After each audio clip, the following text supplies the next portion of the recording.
he'll start scratching the back of his neck until he bleeds. Hold him up a little bit. You got to hold him up for the camera so people can see him. I just made us live. Dude, guys, look at this. Look at this. It's Dad's BFF. Do you see Platypus's cat? I don't know why I had trouble with the word cat just now. Like that's the hard thing to remember. It reminds me of Kage's Lucky Cat. Me and him sleep. Me and him share my pillow. Nice. All last night, he takes half the pillow, I take half, and he just puts his hands around my head. I don't care what anybody says. The best sleep is when you've got a good animal to cuddle with. Like if they can zone 100%. In with you, that's what's up. Screw up spouse. I like dogs. In fact, I like dogs more than cats. I don't like dogs more than my cats, but I like dogs more than cats. But cats are just like, they can. If you're sleeping with a cat, they could sneak in somewhere and make themselves comfortable. Dogs just, you know, they. Oh yeah. It's hard to sleep with a dog comfortably if I want to go left or right. The cats just, they mold around you. See, my dog is the size of a large cat, so that helps. But he'll start off kind of like curled up in a ball. But then what he likes to do is he likes to come up to wherever I'm laying and spoon with me. But he'll completely stretch out, like arms up, legs down, but like with his back to me. And so he's like, I want to be the little spoon. And I'll take it. I'll take it. Yeah, I honestly don't even cuddle with my girlfriend anymore. It's just the cats. I don't cuddle with my wife. Because if I try to like lay on my side where like she is, he'll come lay between us, or he'll meow and he'll start scratching the blanket until I make room for him. And so it's like my girlfriend is just like, sorry. I mean, I've got to have my priorities straight here. Oh yeah, absolutely. You know what? I think cuddling when you're sleeping is overrated. 100%. I don't even want to. No. Like maybe like while watching a movie or something, but like actually I'm thing. Yep. Like there's a point where it's like we're hanging out, we're having a good time, whatever, we're cuddling. But when I want to go to sleep, I'm like, I'm here for business now. All right. Yeah. I need to lay on my side and not be touched. All right. Don't touch me. Yeah. There's some things like, but I don't mind. But still, it's like in general, it's way overrated. Yes. Yeah. This is going to be the animal cuddling podcast, guys. Apparently, your live is not living, Melissa. What do you mean? Can everybody else hear and see us? Here, let me try to open up you. I mean, we had a call out that I left the hold music on. So I mean, pro streamer move right there. So I know at least for a moment they heard that. It's live. It's live. Okay. Yeah. Shark sees it. Oh, she said her live is not living. Okay. Okay. Man, I'm in a good mood right now.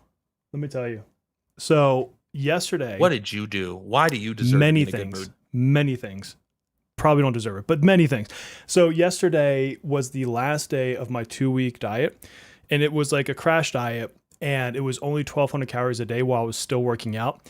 I had so little energy in my body left that my workout yesterday with my wife, like 3 different times I almost passed out. It was like I would stand up from doing a lunge, and I'm like, I now need to sit down. Like, and so I did what I could.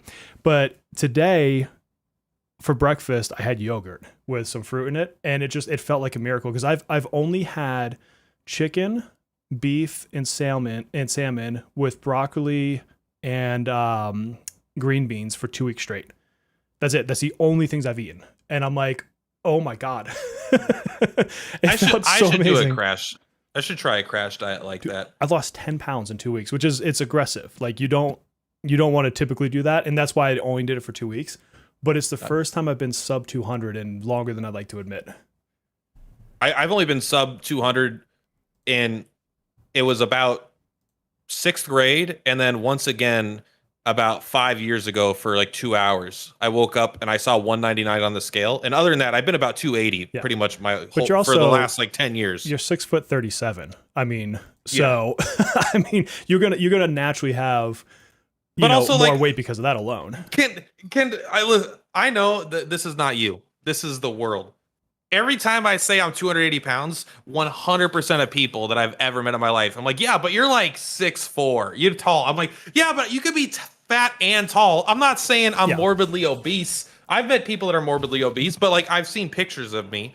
All right. I'm closer to Shrek than I am Brad Pitt. All right. I understand. And you know what? Shrek got the hot lady. I'm saying, Okay? I mean, that's not necessarily a bad thing. And hello, everybody. I do see you all popping in chat. Thanks for jumping in with us as we start our usual. Who knows what we're going to talk about as we enter the chat? Yeah, so I had that. So, and then my daughter, to celebrate, because she is the best baker in the world, she is currently upstairs baking me caramel brownies with additional Right. drizzle. And I'm like, girl, oh, I love you. So I am Well, like super pumped on that. how's the new kid doing? Your Good. new Yeah. not foster. I forget what it's called, but Exchange student. Yeah. So exchange student. yeah, his name's Hector. He's from Spain. A bit younger than our last one, but I mean that doesn't make any difference to me personally. If anything, it's probably better, right? It's Less 6 in one rebellious? hand, half in the other. It just depends. Okay. Like he's more shy than Max was, but he's got to take the time to kind of warm up to us. This is only his first week. He hasn't. I think today's literally 1 week to the day that he got here. Yep. But we went to the arcade. So me, my youngest, and he went to the arcade yesterday. And first of all, this was great. I broke the Persona 5 plushie machine, claw machine. So Yeah, that's what I heard. Yeah, but I did win. I'll show you guys. I pulled it on. I was trying for Haru again, Code Noir, and I ended up getting on accident. But you know how they have like in the back where they put more kind of on display and there's like racks? Somehow I must have gotten the claw stuck there and I ripped it off the back of the wall. Ooh. So I had to go get somebody to like help me fix the machine because I wasn't done trying. But then, Hector went around. And he took my youngest. He's like, I want to race him on all the different racing games and like just have some fun. And sadly, my youngest broke his arm the other day BMXing. First time doing a BMX class and broke his arm in 2 places. Poor thing. He's going to have a cast for 2 months and it goes all the way from his hand all the way up to the top of his arm. But like, it's sad. It is what it is. So like we would do like the Top Gun game and he's like, Dad, can you press the turbo button for me? He legitimately couldn't put his arm out to do the thruster. And it was like sad but cute. I wish I could show you guys pictures, but I don't post my kids on social media. But then Hector would be like, okay, well, let's go do the motorcycle one. You can do the motorcycle one because it's just one-handed. And it was so cute. He just kept taking him around the different machines and was like racing him in this car and this one over here. And so he's been super sweet, with the kiddos. And then last night, I don't know if you play board games much, but my daughter bought Flamecraft. And so the 5 of us sat down and played that last night. It was a good old time. Yeah, I mean, it sounds like fun. I had no idea that they would even have a Persona plushie machine in like the real world, especially in the United States. What pisses me off about it is the whole promo. It was starting, I think, in June or July, I forget which one, was supposed to be P3. And I'm like, this is perfect. I want to get an Akihiko and I want to get an Igus. Those would be the 2 I'd really want from like a plushie perspective. And they had it for 1 week and that was it. Really? And when I went to go play it, they only had Makoto Yuki and I think, was it Ken? I would have settled for Koromaru, but basically they had no one in there. And then it went away. And now they've just had, which is fine with me, P5. So I now have Joker, Morgana, Queen, and On. I don't even want to talk about how much I probably spent trying to get Fox and Haru yesterday, but let's just I probably should have just pulled some characters in the game. It was not okay. Well, now you got some characters in real life, so it works out. Oh, Melissa says Akihiko wasn't a plush, so I feel a lot better about my life now.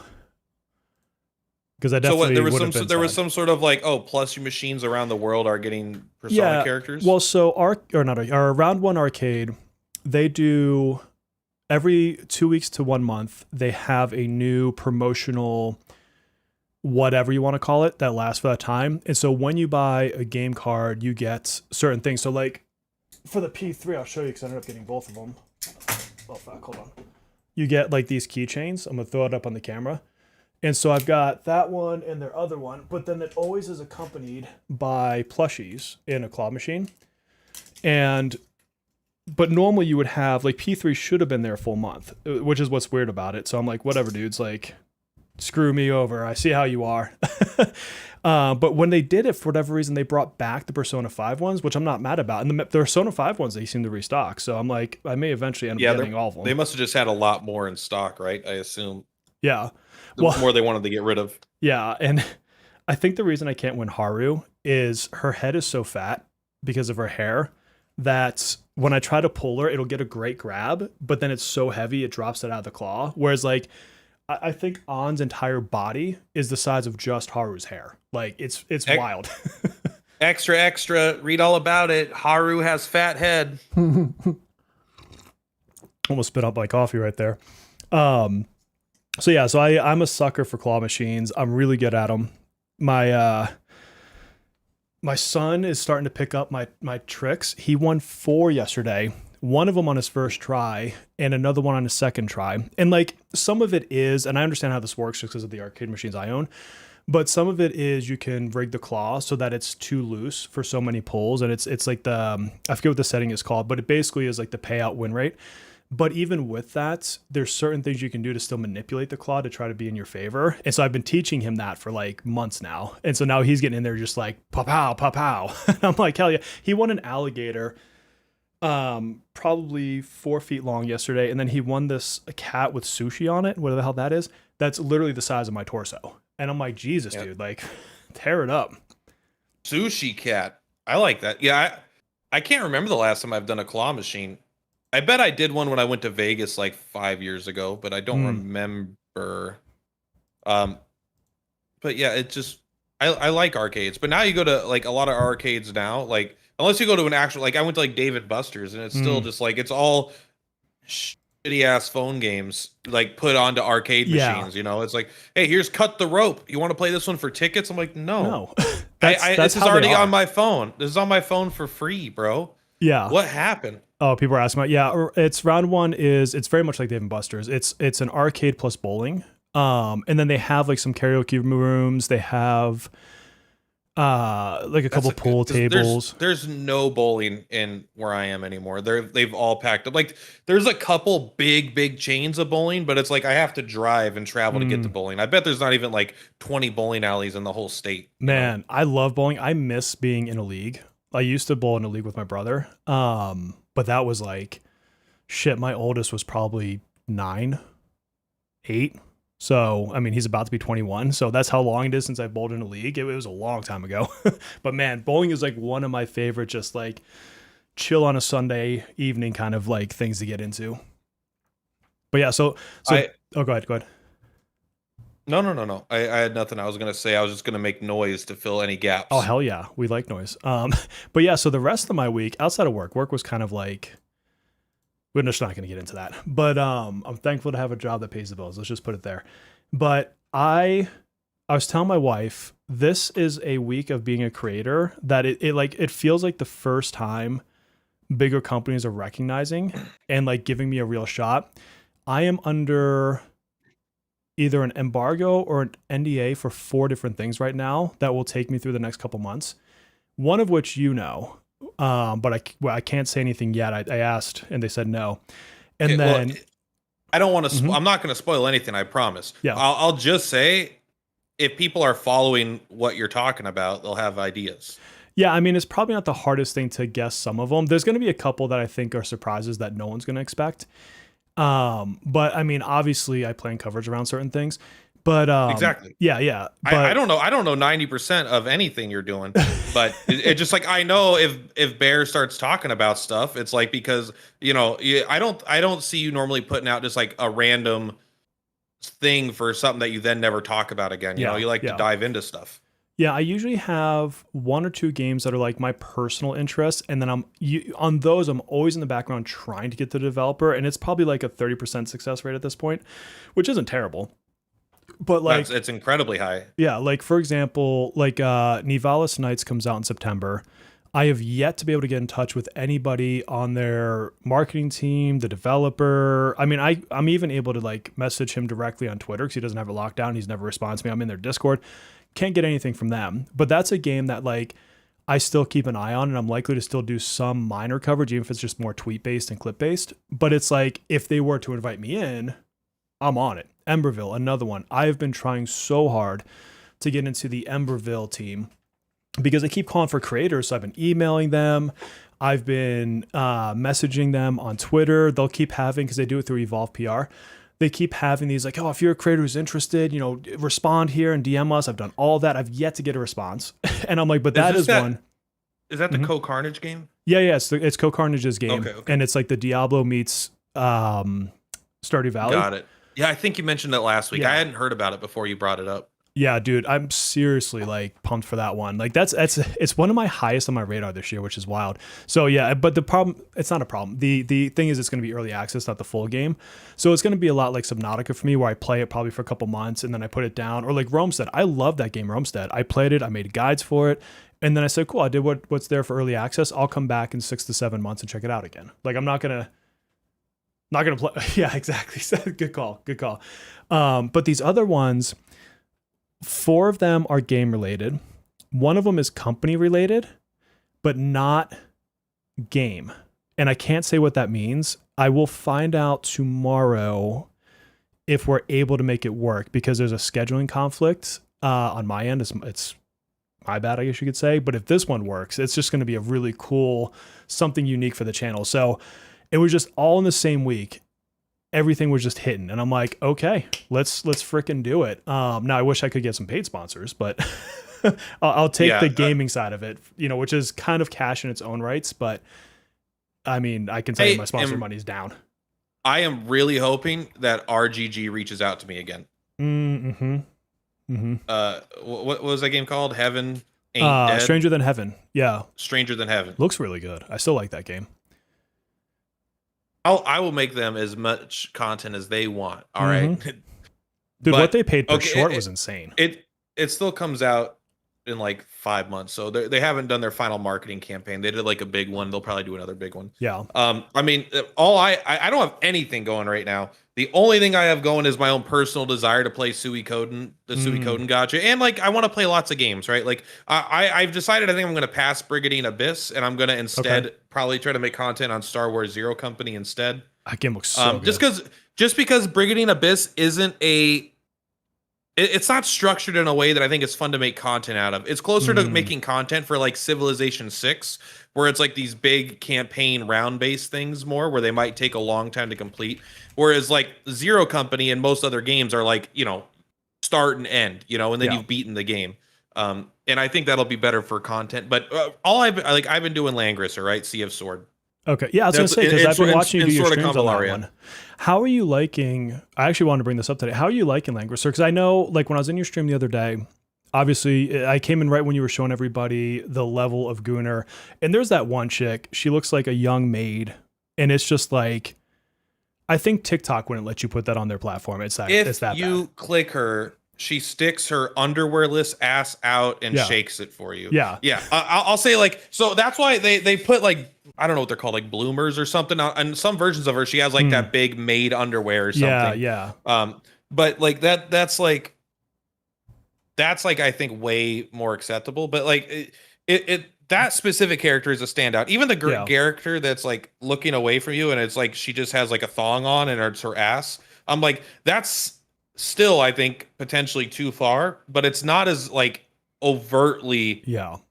I don't know. I mean, it's weird. Like I'm definitely becoming desensitized to it. So I'm no longer being paid to play the game. I have finished my 3 video contract with them. Okay. And so I think I'm now off the hook. And here's the thing. They're never going to watch this podcast. Don't worry. I like the game, but like, I'm not like, whoa. That's what like I was when I'm wondering. making a video, like there's a difference between like when I'm making a video and I'm like, hey, this looks fun, this is a game that we might want to check out, and like I'm being very enthusiastic about it. That's still like different to like I've never used any of the words. Like when I talk about Chained Echoes, there's not like, I'm like, hey, Chained Echoes is in the top 5 RPGs ever made. It's as good as Chrono Trigger and Final Fantasy VII, if not better, in my honest opinion. Need to play it. I've never played it. I think Chained Echoes is the best story in any RPG ever made. All right. So, and that's not how I'm talking about Langrisser, right? Yeah. I think Langrisser is going to be fun. I think it's going to be good. I've discovered as I've gotten older that I don't think I like the Fire Emblem combat as much as I like the Final Fantasy Tactics combat. People tend to lump all these in a category together, but they're so like you just did a video about like 3 different types of strategy combat. 3 types of strategy games, and it's like even in those genres, the sub subgenres, within them, because Fire Emblem and Tactics, like Tactics is all of there's so much, in sort of Convallaria. Verticality. Yes. Verticality is huge, right? You're on top of a mountain, you have a damage advantage and things like that. But also it's like which direction you're facing Yep. and how Yep. many tiles you can move is very important. Well, in Fire Emblem, it's more about like getting into a position where you're pulling aggro from specific Yeah. characters or something And like what that. support is standing and next to you to give you a buff. yeah, yeah, and like, will you be able to reach them next turn? Like, there are things, but there's not much verticality, and there is no directional, right? They're not going to Yeah. backstab you in I that don't game. I haven't played every Fire Emblem. I fully admit that. And some people try to call me out and call me a LARPer. I've still played probably like 7 fucking Fire Emblems, which I feel like is enough to say I'm a fan. I can't remember a Fire Emblem where there's verticality on the map. Like, I mean, you have your flyers that can go to different parts of the map, but I'm talking about actual like +1, +2 terrain. I can't. Yeah, so think of one. there's like the only verticality from Fire Emblem is kind of like what you said, like, oh, these tiles are only accessible to flyers. Yeah. It'll be like there'll The be like mountain or mountains could be something. the mountain could be used by like footmen. It takes 3 movement, but they can move 1 tile, and then the ultra high mountains is like flyers only. And I will say Langrisser does have a 0 verticality, a 1 verticality, and a 2, but it's basically Fire Emblem, but like the mountains will have a verticality of 1. Okay. And even though you don't visually see it necessarily, you click on it and it'll tell you, and it's a mountain, obviously. But like, if you're on a height advantage attacking down, you will get an attack advantage. Okay. In that as well. So Langrisser put a little bit of verticality into it. Because tactics had it. 'Cause I remember with archers, you could stand like higher up, and I forget if it It's all increased your about it. aim or something else, but I remember it mattered. Like, yeah, fire, like if you think about sort of Convallaria, or it's like exactly Final Fantasy Tactics, which are those are more similar games. They're just verticality is a big aspect. You don't necessarily have characters that care that much about it. Like the Highland bonus is now kind of automatic in sort of Convallaria, where it's like a character will just give themselves it. But in general, if you're 4 tiles up and you're attacking someone 4 tiles down, your attack, especially AoEs, may not hit everybody because of like the up and down. So it actually will affect your tactics quite a bit, where that's just not a thing in Fire Emblem in that way, right? Yeah. Which is fine. But the point is, Langrisser, I think with what I played, it was fine. It's kind of annoying because I can't read anything. Oh, yeah. So you can't really get deep like- into the skills. I mean, I translated a lot of it, and half of them I still had no idea what they did. I got the rough idea for some of them, but it seemed inconsistent. But it was still like, it was fun. I think the most fun part of the game is going to be, and the reason why I'm excited for it is it's going to be team building, because the way it works is just to, you combine 2 units to be 1 unit, right? There's a main commander and a sub commander, and these are both just normal gacha characters, right? So it's like, imagine sort of Convallaria, you have Guzman and you have Gloria, they combine to make 1 unit. What you do is you get both of the characters' passives, and then you get 2 skills for your main commander and 1 skill from the sub commander. And the skills for the main commander are unrestricted to all their skills, but there are some skills you have to be the main commander to use. Okay. So what's interesting about this is we'll just use sort of Convallaria again, but you have Guzman and Gloria as a combo to make a character, right? But if you use Gloria and Guzman, it's a different combination, because Gloria will have access to different skills because now she's the commander versus Guzman being the commander. So even you can combine any 2 units to make 1 unit, and depending on the order in which you combine them, it will also change that unit to be 2 different units, right? Okay. So if you have 4 characters, instead of having, like in most gacha games, you have 4 characters, you're actually going to have closer to 12 characters, because not only will they all be able to combine together, but they'll be able to combine together in the same way by flipping them. So I think the game is going to have a ton of fun team building and character building and combat, really fun to do budget teams with, that I hope is going to really, really drive it forward. Did they show anything that may drive the gacha? I mean, obviously it's going to be a gacha game. I don't think they've come out and specified that, but like I don't know how it wouldn't be. I think specifically when I was under my contract, I wasn't allowed to mention gacha in general. But it's like, this all is the what I hallmarks said. are there. It's a gacha game. Of course it's a gacha game. But this is why. It's because some people are kind of misled right now, because the people will be watching the Chinese streams or something. They'll be like, oh, it doesn't look like it's a gacha. You buy your characters from the shop. I'm like, this is an alpha test. They're not gonna, they just have it so people can get characters, right? They have stamina. They have stages for progression materials. They have there's going to be, it has everything that a gacha needs, Okay. everything structured to be as a gacha needs, and it also has like the developer made two gacha games previously, and the last Langrisser was a gacha, and this is Yeah. like a direct like thing to that. And on top of that, like the thing we don't know is like, is it going to be a character gacha? Almost certainly. But will there be a weapon gacha? Seemingly no. It seems like it will be character specific because the weapons are generic. Okay. And like they're just the way the weapon system works, it just seems like it wouldn't be. But there's a secondary kind of sub weapon system where maybe they could do a gacha for that. It's kind of hard to tell. But yes, it's definitely a gacha. Yeah. I mean, unless they try, what was that game recently that was going to be a gacha? They changed it to a non-gacha full release whatever game, but you get it still looks like a gacha in some ways. God, it's another one of those open world. It got super popular and I'm just spacing the name of it. Okay, if anyone knows what I'm talking about, let me know. But like they could always do that, but I don't see it. Like it's No. It's This is so Blackjack unusual to do that, Studio. yeah. They made the first Langrisser M, which is a gacha, and then they also made Mecharashi, which is a gacha. That's a gacha, yeah. And they're making this, and it has the energy system. It has a count level. It has a character level and it has an account level, and then it has the stages you do to get mats to upgrade your characters. Yeah. It has daily energy refills and stuff like at certain times of the day. It's a gacha. It's 100%. The only way it's not a gacha is if the game is out for 6 months, it fails, and then someone rebuys it and takes the gacha out somehow. Yeah. But it's 100%. Everyone's saying DNA. DNA is like that, but that's not the one I'm thinking of. It's more. It looks like, I mean, they're all freaking anime. I was gonna say anime, but it's like cuter anime, not chibi, but it's not. I feel like DNA tries to get a little bit closer to realism in the character design, as much as you can say that for anime, but this one is further away and it's more medieval, fighting dragons. I'm gonna go to Steam and find out the name of the stupid thing because now it's gonna bug me. All right. Bear with me. Because I don't know what you're talking about, but you'll tell me. Let's see, Steam store. You know what's funny is the Mecharashi game is usually where I land on Steam because at some point somebody linked it to me. Dragon Sword, I think, is the name of it. Here it is. Is this one it? Yeah, I'm pretty sure. Is it? I want to say it's Dragon Sword. I'm looking at the screen now and it looks like the one I'm thinking of. I could be wrong, but I'm sure somebody in the chat will correct me at some point. But I lost my train of thought. Fuck. The point you were talking about how this game removed all the gacha. Oh yeah. So like you still like you can get all the characters and everything, and it's like a usual just purchase thing.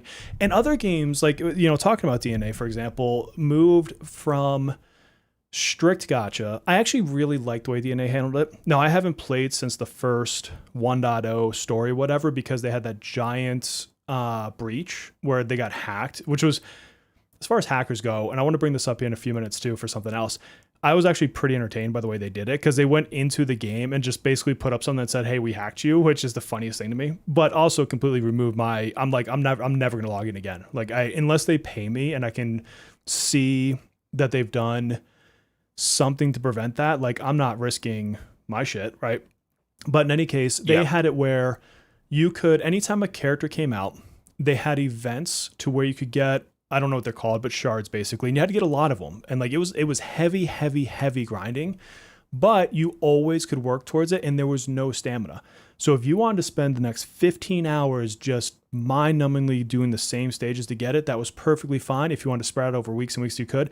And when the character, banner, quote unquote, expired, they just moved into the general pool. So you'd have to grind longer, but they were never locked away. You could get all the way up to the max, whatever the awakenings were. And then the cash piece, the cash gacha was costumes, but the costumes also let you change animations. And I thought that was super cool because it's not just like a skin, it was prettier, but then it's like, oh, now I have 3 different ways I can make my main attack look if I wanted to. And I'm like, that's pretty chill, right? Still get the full game without it, get super cool looking if I have it. And more games are doing that now. I think doing DNA is like failing though. Also, I wouldn't be surprised. I don't think it's like this is what is like effed up is like I prefer the way they do their gotcha monetization. As far the further away you can get from gotcha, the better. And it's just like, but it just never works. I don't think it was failing because of this is a personal opinion. I'm not inside the business to have any freaking clue. I don't think it was as much the gotcha side. I think the negative press hit them pretty hard, but I think their biggest failing they had is they were basically anime Warframe. Now, granted, Warframe kind of looks anime Space Ninjas anyways, but this is like super hardcore anime. And at least when I was playing it, it was very unsatisfying to move around. And so if you're going to have a game that's basically based on running around, jumping through maps, speeding through maps, and you don't feel at least as good as Warframe, you're not going to make it. I hate to say it that way. You're not going to make it. You have to have good feeling movement when that's 80% of what you're doing. And you would flop between basically melee and what would be the equivalent of guns, could be magic or whatever. And that's fine, but then those never felt weighty enough. And I remember that being one of my complaints was if I have a giant hammer and I hit the ground, there should be a screen shake. There should be an impact. I should feel like something happened. If I'm shooting a freaking bazooka, maybe have a little bit of like recoil, right? And it was just everything was floaty, and it irritated. It was so floaty that if you were skilled enough, you could keep your character in the air forever. Just it was dumb. Like maybe they've changed it since then, but it was like Warframe. If Warframe was a 5. Yeah, but like for me, it's just like when it comes to gotcha games, like people play. I don't like Naruto Mobile, AFK Journey, like dog shit games, like games that are just bad. People are wailing on Digimon Up. I don't think gameplay is that important to a lot of gacha players. There is an aspect of it. If you're actually like maybe in this genre that DNA is, it is much more important where you're trying to basically appeal to a Warframe-esque audience. But a lot of people play just straight up bad games. Yeah. And I think like, when you can't capitalize on the whales, maybe they can. But if you have a hard time capitalizing on whales with a more fair monetization, you're just going to struggle unless you're a mainstream success, right? Yeah. Gotcha is good for the monetization for companies that are not going to be super mainstream, but can still like it doesn't matter how much money Arknights makes. Like Arknights is never going to. I'm not going to see a commercial for it really, right? On like normal TV. My dad's never going to hear about Arknights. That would be funny if he's like, "Hey son, did you see this Arknights game?" Yeah, but yet still Arknights is making more money than Arknights Enfield. Like still, by the way. Dang. I still need to try Arknights. Like I'm looking at gotcha revenue right now. Yeah. Arknights sucks. It's not good. It's a bad game. Because right? I love tower defense, but like every time I look at it, I'm like, It's like, but this is the thing. Is like, oh, do you like pay to win with your tower defense? Like, not really. I like tower defense is like $17. JRPGs have a little bit of a pass, which is why I don't mind them in the gotchas, because they're kind of about grinding and generating power over a period of time. Tower defense games are supposed to purely be tactical. Like you have finite resources and towers, and you need to figure out how to get through them. So when you have pay to win tied to that, or you don't have the care, like and the game was over. Like it's just like Arknights Enfield, where there's just too many menus and too many things. It's just I thought the game was bad. And I like tower defense a lot. I really wish gacha games could figure out how to have 35% less freaking menus for one, and for two, like I don't know. I had a 2 there and then I kind of lost it. I was running through a palace and lost my train of thought. That's my fault. Well, I'll say everyone. I don't even like people ask and me. If you could not hide that them. much, but like I hate gacha games. You know, it's like I hate the gacha monetization. I hate it. I hate. Why do I only play gacha games? I hate that I love gachas. Like I most of the stuff with gachas, business models, etc. I absolutely abhor. I hate it. I think it's predatory. I dislike a lot of the features of gachas, but at the same time, and maybe this is why I like them, it reminds me of MMOs in a bite-sized phone daily chunk. Because if I think about like I don't know, World of Warcraft, Final Fantasy 14, pick your poisons, if I'm going to sit down and play a live service game like that, I'm probably going to be down for an hour and a half. Like I'm not going to be in and out in 10 minutes, right? I'm not going to, maybe you can do a couple dailies at a time. Whereas like if I look at a P5X or any other gacha game, there's usually something that drives me into that game in short spurts. And then I know there'll be something new later. Your big expansions happen for your MMOs. These have like smaller bite-sized events that aren't as meaty, but kind of keep that dopamine hit. And so maybe that's it. Maybe it's just I like the fact that it's live service and new things come all the time. I don't know. But like, yeah, I mean, as far as business practices go, I think it's the worst fucking thing ever. Like, No, like there's a reason I play gotchas. yeah. And it's not just because it's like good YouTube content. It's just like there is even though gotchas are like 90% bad practice, that there is stuff you can only get from like that gotcha games do that you can kind of only get from gotcha games. And a big part of that for me is like every day I log into an account. It doesn't matter if I've been playing 1 day or I've been playing 5 years on a gotcha account. Mhm. Every day I log into that account, my account is now the stronger than it's ever been in the history of my account, right? Yeah. Right now it's like this character that was like I was keeping them at level 50, they're now level 52 or something, like every day like my total account is constantly progressing in some way, right? They do that on purpose. And two, Yeah. it is a game that you could play for, like on a 10-minute break and feel like you're making some meaningful progress. Like it's like, all right, I don't have enough time to game today, but at least I can get my dailies and get those reps in. And then like, all right, I don't feel like I'm missing out on too much. And it's a little way to get a little bit of a dopamine hit, Yeah. Yeah. So those aspects are good. That's true. And also, go ahead. and the launches are good. The launches are very, very good because it's all about using lower rarity units to clear the Yes. stuff that whales are clearing with their expensive stuff until like it's power crept out. Yeah. When I think too, like I do like constant progression, and I put a poll out on Twitter not too long ago. I forget exactly when, but it was something about like in various RPGs, like what is your favorite aspect? And when I thought about it, for me, yes, I love the stories and things like that, but I really like strong, well-defined progression systems. First of all, ones that I can't blitz through. And like gotchas always have this issue where the first couple months, you can't just blitz your character level 80 or whatever the max is, right? You have to spend a month grinding. And then eventually, like Persona 5X, I have so many resources that any character could come out right this second and I can just max level them. Like it's a done deal, right? And I think every gacha, if you're playing it daily for a year, you get to that point for the most part. Yes. But in the initial part of it, you do get that, okay, I really want to focus on X character because I'm going to have limited resources. And I think that this is the one I'm going to rock with for the next month. And I think that's so fun. And I like good progression systems. I don't mind things like sort of Convalari did this, where you had the gear system, right? So you had your character itself, you had a level and their powers. And I remember it was like, is it maybe 13 levels on their powers or something like that? And then you've got their gear sets, and you'd have to grind out gear sets and try to get the right stat arrangements on them or something like that. Like I actually like that.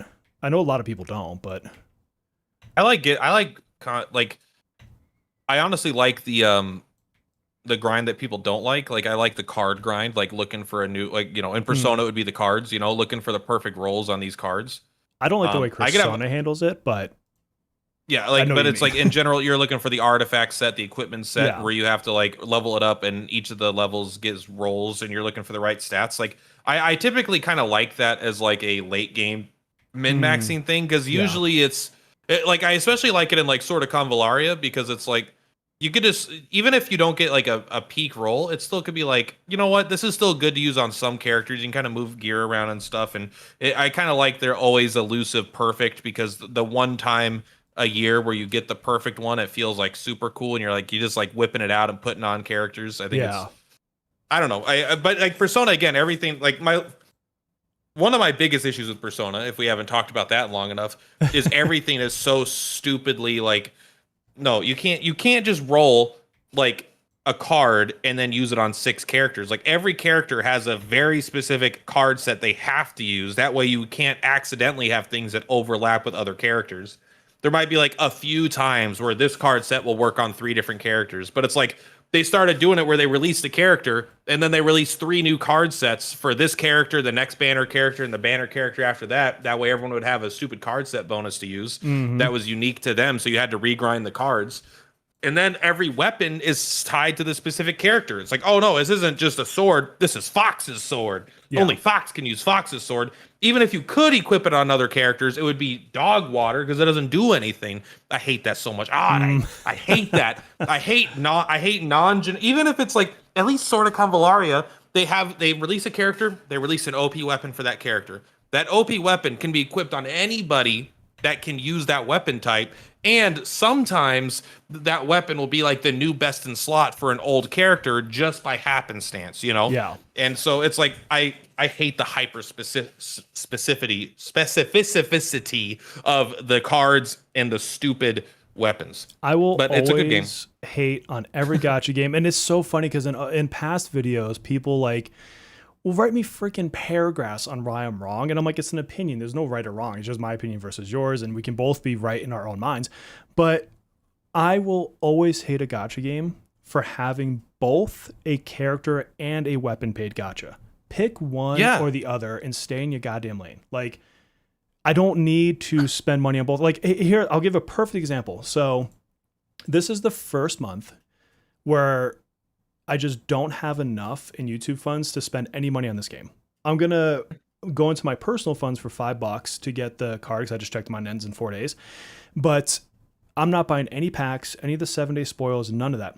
And so now I have to be very, very smart about my gems. And I'm looking right now, I've got basically 22,000 gems and 11 weapon coins and let's see, 22 character pools.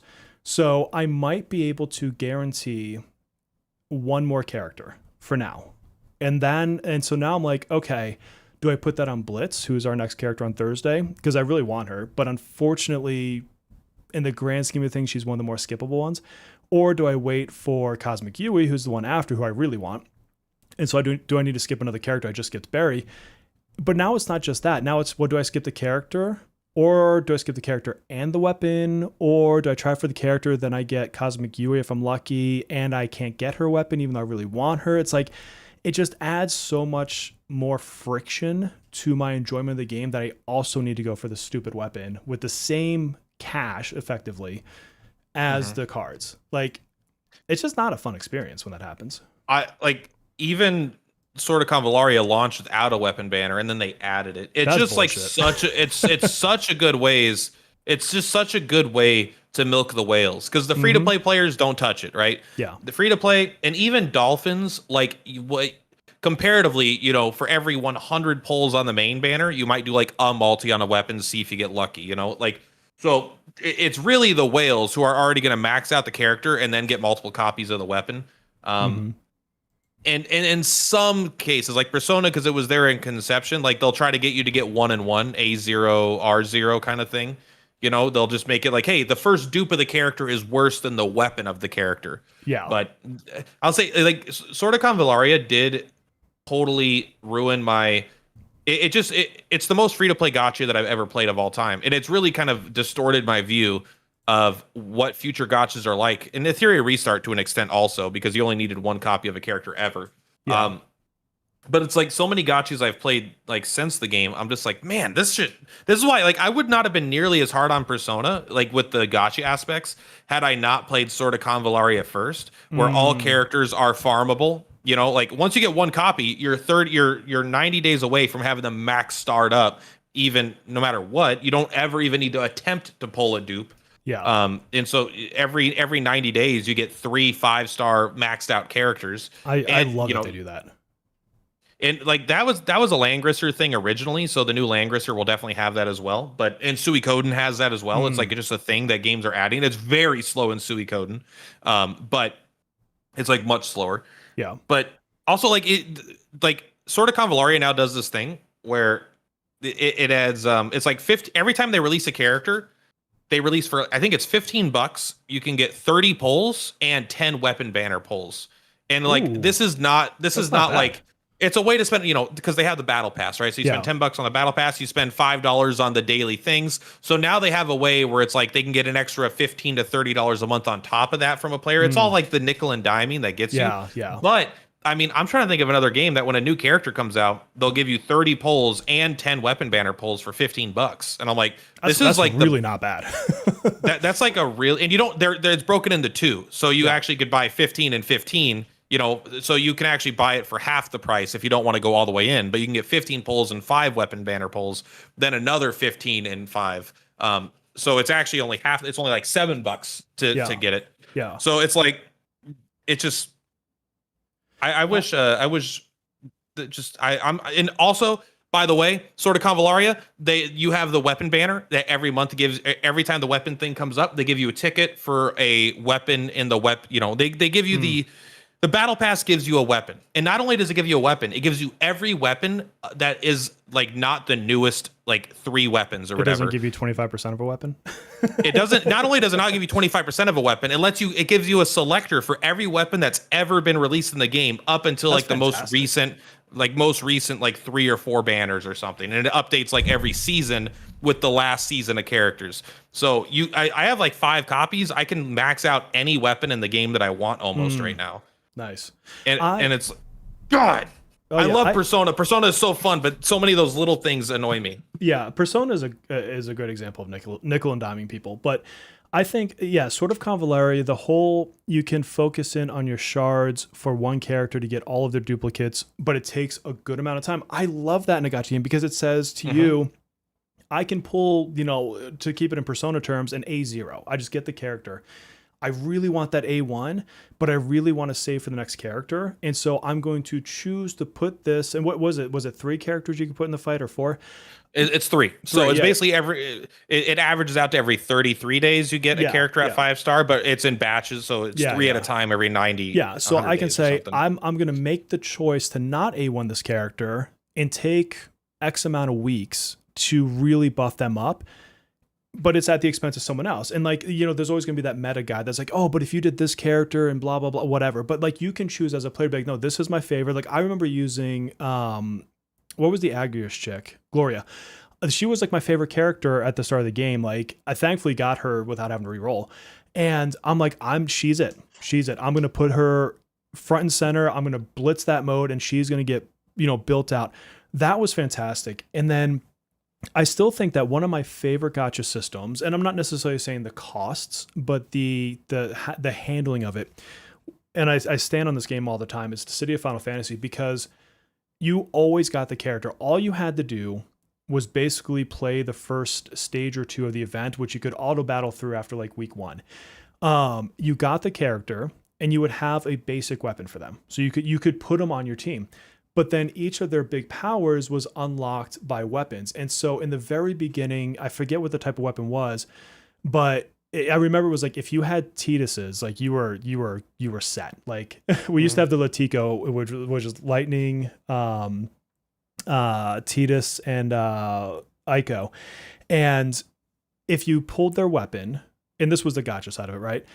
Like you got that cool power and that cool thing. And then what they did is some, months or a year later, instead of just keeping up with new characters, they said, okay, now we're going to introduce the next weapon. So if you really love Tidus, you get the new weapon, you get to reuse them, kind of like Persona's doing with the level 100s, where they're like, now they're cool again. And it made it so that no character was ever out of visibility for too long. And they were very, very good at rebalancing and saying, this character is way underperforming. Let's just give them a shit ton of buffs that make sense for today's world. And I loved it. And then when they gave the new weapon tiers, they had a whole new mode that was built around that level of difficulty and the strategy that went around it. So like, I remember one was Warrior of Light. When he got his burst weapon, which was like the next tier up, it did this like crazy shielding thing. And so if you had it, it made that stage really, really straightforward and simple. Well, not too simple, but simple enough. And if you didn't have it, you could still get through it, but goddamn, it was hard. Like, and so I always liked that system. I like that stuff too. And it's like, I just think, I don't even know what I wanted to say to that. I was still thinking about Persona. I just wanted, this is not related to what you were saying, but I kept thinking, I'm like, hey, I want everyone to remember that I think Persona is a free to play friendly game. All right. Just like totally derail what you were talking about.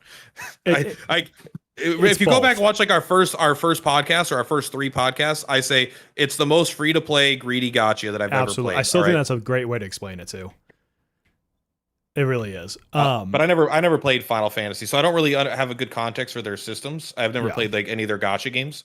I mean, But they're I mean, just it going to sounds cancel fun. them all anyway, so you might as well not. They're the worst. Square is the worst at just burning their games down. They're just like, we could like this, but let's go ahead and get I rid of it. hate Square gotchas. I mean, that's what originally Sword of Convalaria was going to be, and then they dropped it before Thank it was God. released. I Like don't- they didn't even wait that long. I don't even think I'll ever spend money on another Square Enix gotcha. Like ever. Like, I may play it. I don't think I'll ever spend money on it. I will the exact second they come out with an IP I give a shit about. The second they release a new Final Fantasy or tile-based, I will immediately day one. I'm not even going to hesitate because I'm going to make content out of it. It's like it's not going to be the same as someone who plans on playing this game for years. I'll probably play it, love it for 6 months, and then bitch about all the things that annoy me, and then At least I'll you know stop who you playing are. it. Yeah, it's like I look at they're like everyone knows this at a point. Like I hate a lot about gotcha, but what I dislike the most is new characters being added. At a point, I just am like, quit spending so much time on developing your God. Path of Exile 2 is so good. They don't need to add a new character every 2 weeks to make money. They're bigger and better than they've ever been, and all they do is just make content, and then they sell a little bit of quality of life and cosmetics. And the game is so good, people that don't want the cosmetics buy the cosmetics because of how good the game is. Yeah. And it's like, but gotcha games, oh my God, they have to put all their development time into new characters. And then I'm like, this isn't one of my boys. It's Yeah. like, I don't want to get halfway through, or I don't want to get 90% of the way through whatever Final Fantasy X and be like, hey, here's Arn in a swimsuit. He's twice as good as Arn has ever been. And now the old Arn isn't even usable because the new characters are designed specifically to only work, against like whatever, this new character. Oh, there's a crossover. Nier Automata just showed up. Now all your whole party sucks. Like, this isn't one of my boys. I want to use my characters. I'm laughing because, first of all, I just want to comment. Yes, the Kingdom Hearts game was fantastic. I used to play that one. That was a good one. Oh, what the fuck? Orin in a swim. I'm usually against the summer units because there's not many games. Some of them can but there's not many games that really can pull off a summer event in swimsuits and make me be like, oh, that makes sense. Orin in a swimsuit though, I might get behind that one. I could maybe get on board with that one. I've been saying this for a while now. My most desired, the only thing I care about, all right, if you're going to do some dumb crossover event and you're going to want me to care, you better make it Danny DeVito. If you're not going to add Danny, just straight up Danny DeVito into your game, if you don't have the balls to do that, if you don't have the balls to be silly, then I don't want it. Yeah, all right. I don't want it. And no, it's never going to happen. No gotcha game will ever have my sense of humor because people don't have my sense of humor. People just want the next hot lady or the next badass guy. No one ever wants to have fun. Everything has to be some sort of badass or oh yeah kind of character. Mm-hmm. And I will say, Sword of Convalaria might be the most peak character design of any game of any gotcha game of all time by a landslide, in my opinion. There is effectively 0 to there's maybe between 20% Gunner in the game, levels comparatively to Langrisser is at an 85%, it's and I think even Persona is at a 40%. I think it's still twice as Gunnery as Sword of Convalaria is. Sword of Convalaria almost has an equal spread of male to female characters. How dare they? All the characters have pants. Almost every character has pants. And they release a character. I'm gonna send you a screenshot. Look at the new character they added. Okay, look at this new character. If there's pants, tell me how Gunner this character is right now. All right. See. Okay. Oh, and this character, she looks like a character from Horizon, maybe. Is that chick's name? She does kind of look like that character. But I'm this is so, and you go from lady to lady to lady to lady. There's 2. There's Hasna, who is literally she's a prostitute, I think. And she's she's dressed very scantily dressed. And then every other character is a character in an actual outfit. So I just highly respect that this game doesn't go to like not everyone is just giant tits and ass or in a bikini, you know. Yeah. Frankie, we're talking about Sword of Convallaria at the moment. So I want to shift gears a little bit because we brought it up briefly earlier. Yes. Leaks in games. We know that I hate them, but have you seen any of this news around the GTA 6 leaks? I have not heard anything about GTA 6 Okay. at all. So I'm probably not going to play it more than just maybe picking it up to play with my son, my oldest son, not my youngest. But this whole situation. So basically, this leaker group, I'm not sure what you want to call it. They apparently or allegedly have a full build of the game, and they put out this manifesto essentially, and it's like, hey, if you don't make physical games, because they're going to be doing all digital, then we're going to leak your game or some BS like that, right? And first of all, I think it's too late. Yeah, I think for this game. Yeah, that part of it shitty to me. Like, I think that's just your dick, but not you, but like the people doing it.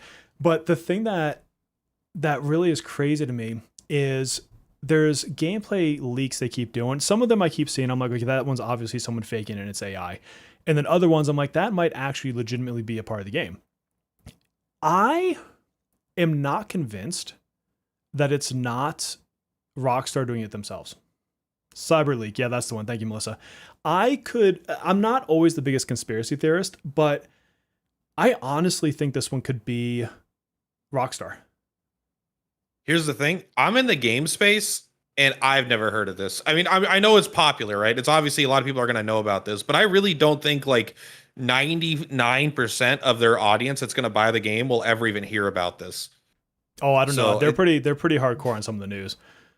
Oh, you know what they are doing though, and it's not about the leak, but I think this is some BS personally.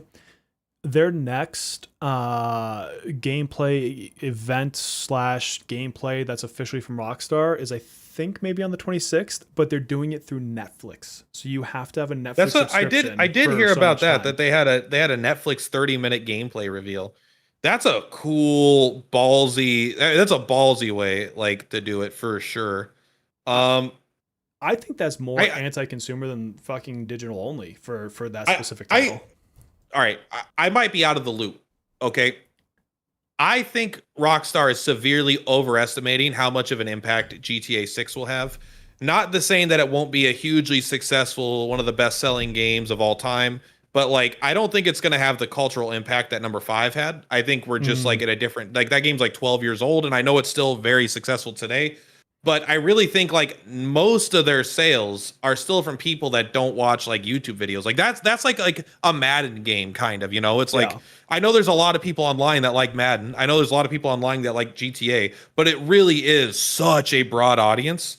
I don't think, I think a lot of its success just came from like word of mouth over 12 years, Yeah. And then now they have whales in the game, right? That probably spend a lot of money on their online stuff, but the game will be huge. It'll be successful, but I don't think it's like rent out movie theaters to watch trailers like levels of success, Yeah, I mean, there's no way it's not going to be commercially successful, and I think it's honestly the type of game that's going to take, because they put like I want to say it's like $1 billion they put into making this game. I think it's going to take them quite a few years to make the money back, but I think that they're going to make it back in spades because they do have the cash out. My oldest has had me buying him whatever, I think they're called shark cards, whatever the gift card you can get for the game is, for Christmas, for stockings, for years. And so like that's it's pretty much a guarantee I'm going to put it in a stocking every single year. And I'm like very reserved about how much I'll do that with my kids. My youngest kids, I don't let them spend any money period in anything that is even smelling like a gotcha. My oldest, he's almost 21. Like he's a fucking adult. But I think they'll make a lot of money, but I'm with you in the fact that I don't know. I do feel like GTA 5 could potentially be bigger to start. I think it would take a while for GTA 6 to find that stable, almost WoW-like core audience for the long run. This is what I suspect, and like also I don't want people to mishear me. I'm not saying GTA 6 is going to flop, obviously. And I sometimes you'll try to make a nuanced point. People like Platt thinks GTA 6 Yeah, is going to fail. that's what I heard. No, I think it'll be one of the greatest, best-selling games of all time. But I don't think it's going to outperform GTA 5. I don't think its peak will ever hit GTA 5 levels. Hmm. I don't even think 10. I think it's more likely 5 to 10 years from now, people, unless that Rockstar forces them, I think people will still prefer logging in and playing GTA 5 because they have tens of thousands of dollars invested over a decade in that game. Yeah. I think it's kind of like why Arknights is outperforming Arknights Enfield still. It's like because people have an investment and they just prefer that game for a lot of reasons. Now, maybe this game will succeed all that. They're definitely going to try to push it to that level, but I don't think it'll beat GTA 5 over the medium or long run. Yeah. Yeah. It'll be interesting. I think it's one of those ones where it's like it'll be interesting to watch. And here's a prediction I'll make. I anticipate quite a few people will become millionaires because of that game. Because if you look at GTA 5 and like the skin, I'm not sure what they call their marketplace, but wherever it is that you can like make and sell things to people, there have been in GTA 5 people that have become millionaires. And I think like legit cash millionaires, not fake money millionaires. I think that if you are smart enough and you have the right skill set to do that, I think that you have a shot of becoming one of those people with GTA 6. I'm not going to do it. I don't have enough freaking time left in my life to try to figure that shit out. I mean, but like this will definitely be one of those games like World of Warcraft or RuneScape where if you live in like a country with really, really low minimum wage and you can like you'll be able to sell this currency online and like farm and sell currency or whatever for like a more efficient than getting a job in your local community, right? Yeah. Like I think this will definitely be one of those games. I don't know how they works, Rockstar. So game companies I used to think didn't want that. And now it's like as long as they get their cut, they will allow it and officially say that they don't support it, but they won't actually stop it. They're like, as long as people are farming and selling and you get like your cut of people getting these currencies and stuff. Mm-hmm. Like that's why WoW just introduced the WoW token. They're like, hey, if people want to instead of buying gold from a third market, why don't just buy gold directly from us? And we'll make up some bullshit excuse for why it's not just directly because of that. So, yeah.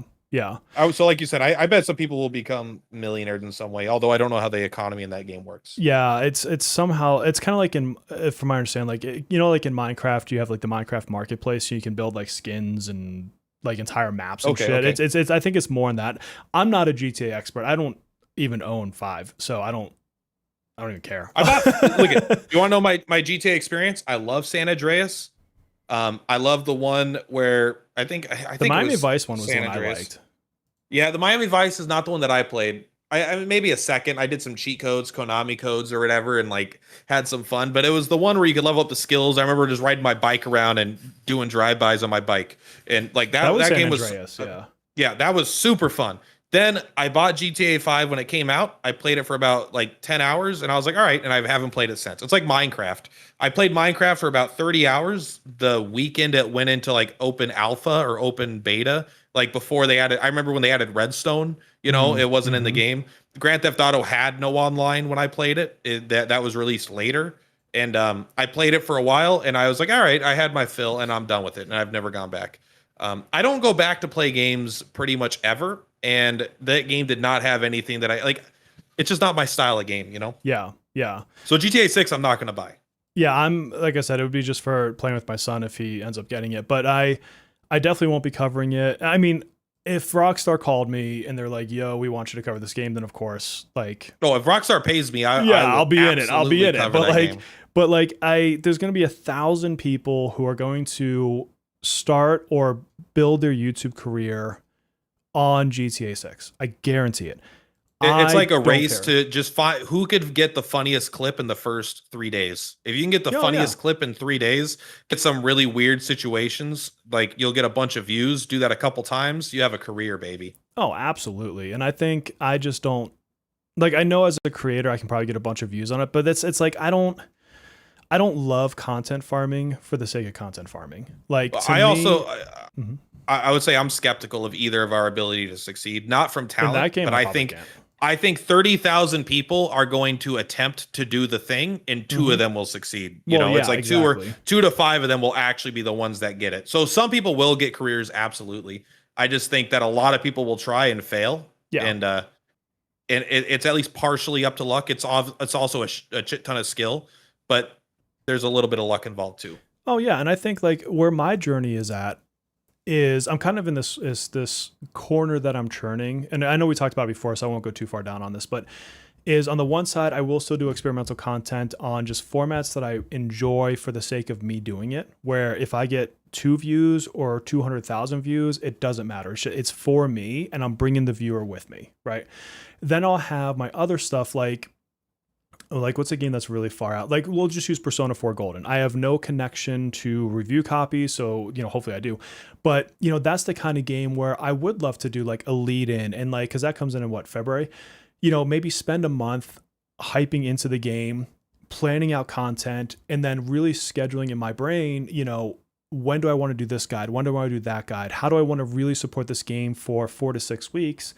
And that's something I can build that's both fun, a game I want to play, but then also strategically used to grow my channel in a certain direction, right? Like, I don't think GTA 6 is a game that I want to put into my roster of games to do that. Yeah, no, I would literally need to be paid more than probably as much as Raid Shadow Legends for me to consider it. Like Yeah. to me, GTA 6 is Raid Shadow Legends. There, you could quote that. It's like I don't want to play you, and I don't want to. So you got to pay me quite a bit of money to get me to do it. What's funny about Raid that's harsh. is you and I have slightly different takes on Raid, which is fine. Everyone's allowed to like different games. I think it's like a solid 6 in terms of gacha games. I don't think it's a 10. Their monetization is the absolute worst in the industry, period. I don't think there's a game that could be worse than than that one is. They outperform everybody. They're not even on the social data or whatever, but they're like the #1 gacha in the world. They make so much freaking money.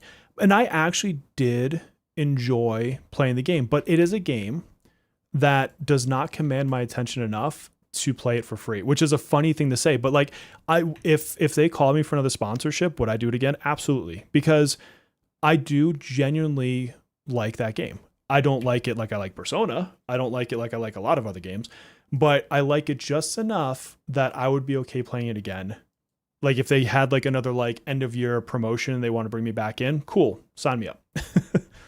I never want to play a game again where the core mechanic is me setting it up the auto battle and then setting my phone down and coming back later.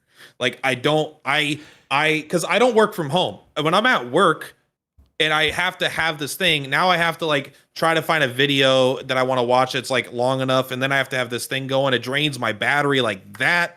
And so like I want to be able to go on, play quickly, do my 10 minutes or whatever, 15 minutes, and then close the game and be good. I don't want to have to leave it running 24 hours a day on my phone, because then I don't get to use my phone. I can't even I can't even text my girlfriend without it like interrupting and like, oh, the game auto closed in the app. And so any game that requires me to just like leave it open and run, I'm just like, I don't want to do it. Yeah. See, I don't. That's an old style of gacha. Yeah, they don't really do those that much anymore. It's slightly different for me only because like I can leave that shit running on my computer next to me when I'm working all day.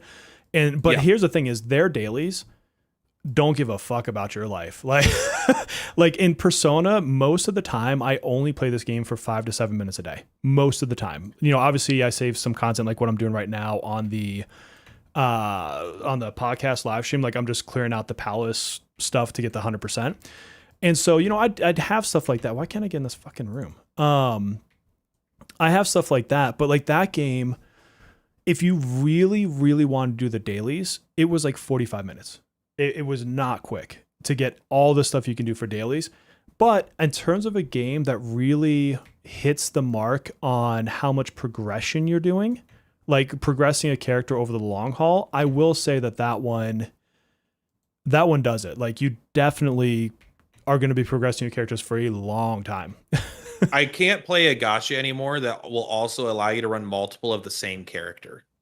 Like I can't, like I could play it, but I won't ever get serious of it. Like the Disgaea did that, and I think Raid does that. I think you could run 2 of the same character if you had 2 like 5-star copies. You would have of the to pull same 2 character. different copies, yeah, but you could. But exactly that's it. It's like there is they could make it so the meta requires 2 copies of the same character, and now if you build like max the character out, like there's when you open that door the gap between free to play and whale. Think about having a A0 Joker and an A6 Joker. Yeah. Versus now you have an A0 Joker and the other guy has 3 A6 Jokers. You know, it's like, what are you talking about? The gap is just so unfathomably large. Yeah. In terms of that kind of stuff. And it just, the money sink goes from, you know, it just multiplicative. It just goes way too deep. So there's enough about the game that I personally don't think I could do anymore unless they pay. It's just because it's a game that's like 12 years old. It just has a lot of 12-year-old gotcha things. You look at like Summoner's War, you look at a lot of like Marvel Strike Force, a lot of older games. There's just the patterns there were much less respectful of your time, where they wanted to be the only game you play. And now gotchas understand, a lot of gotcha players will play multiple gotcha games. So they'll add like series of like, hey, here is a bunch of content to do once a month or maybe once every couple of weeks. And then it's kind of just like maintenance mode. That way you could do the maintenance and the big content on your other gotchas as well, you know? Yeah. I think the next big gotcha game I'm looking forward to is Ananta. And it's not your style for sure, because it's like open world, but it's like Cityscape. But it's the one where it's like they stole the Spider-Man swinging and they stole the, you know, this from another game. And I love it because my favorite part is people don't realize like their connection to Sony, and it's like they're not going to get sued by Sony for the Spider-Man swing. Like they're fine. But did NTE flop? No, NTE is doing really well. As a matter of fact, I didn't fall in love with it. I played the beta. And then I did pick it back up when it went live, and it just didn't do it for me. And so I let it go, and I'm like, whatever. I think actually CJ is still covering the shit out of it, and he's doing really well. Like I peeped on his channel. Him and I were talking a couple weeks back, but I looked at his channel. I think he's getting like 20,000 views per video. Like, and he does a few videos a week. Like he's crushing it on that, man. But it's definitely not.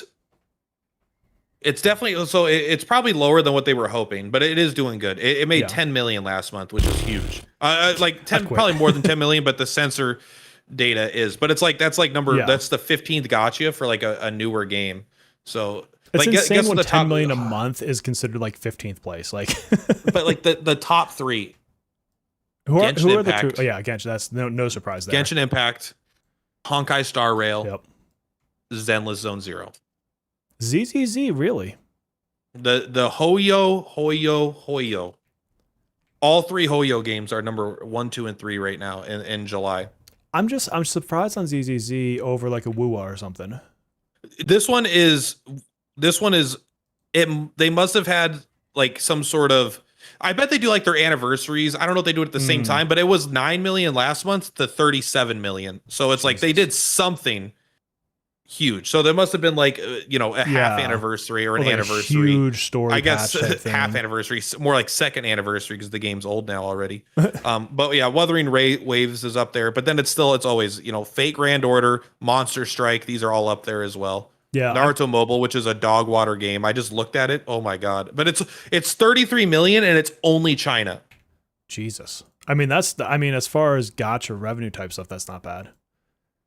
Damn it, why do I not have bullets for this stupid thing? NTE is doing well. It's there's no doubt about it. I thought the game was asssandwich.com, but I hope people love it, and I hope people that spend money on it get their value out of it. My next gacha is I really hope it's just please release Suikoden without a 6-month gap, please. Yeah. It's already out in Japan and everyone loves it. And I'm pissed every day. I'm like, these people I've never hated people in Japan until this. Now I'm like, man, these people in Japan. I mean, I'm taking my games. Certainly not loving another game that has future foresight, because it takes for me so much away from your current characters. Because you're like, oh, like here's a great example. An has a new form for her dancing in Persona 5X, and her A0 can outdamage an A6 Makoto Yuki. And so it's changed the way people want to play and pull, because like, oh, but I know this person's coming out and they're going to trump them. And yeah, it might be like freaking 9 months from now, but apparently nobody wants to have fun now. And so it removes some of the fun of, oh, well, I'm just going to play the character now because I like him. I don't know what's coming. I don't know that that's going to happen. And I think that that's just so much better in my opinion. But I don't know. But yeah, it's the one thing that sucks about your game is that, yeah, you're gonna have foresight. Like you're gonna inadvertently know that this character is better than that character. You know what pisses me off about not even the foresight, but because I just follow. I follow specifically the Suikoden Starleap thing, but because X sucks, they'll just like put a bunch of things in the timeline that'll be like, hey, here's people tweeting about this game. Like, I don't follow these people. Yeah. I don't care. I hate X. All right. But it's a good way to keep up on news with specific things that I want to follow. But it's like I'm seeing all these posts like, oh, here's this overpowered lower rarity character. I'm like, that's my thing. Now everyone's gonna think I'm copying Japan. Like, how dare you? I would have discovered this. I guarantee it. Yeah. That's all I do is I read every kit of every lower rarity character and figure out something cool about it. That's like my whole niche. If you look at my Sword of Convalaria videos, my last since I came back, it's just been lower budget clear, lower rarity. Here's this lower rarity, just every single video. And they all do pretty bad. And then I do a video that's like, oh, here's the new 5-star coming out. And everyone's like, yeah, triple the views. Like, you guys are sick. Have fun. People are talking about how X is flooded with politics. It's like you guys have no idea how much time I spend curating my X feed and being like, block this person, add this person, like, don't ever show me this shit again. Like, I don't like, my X is strictly for my 16-bit bear stuff.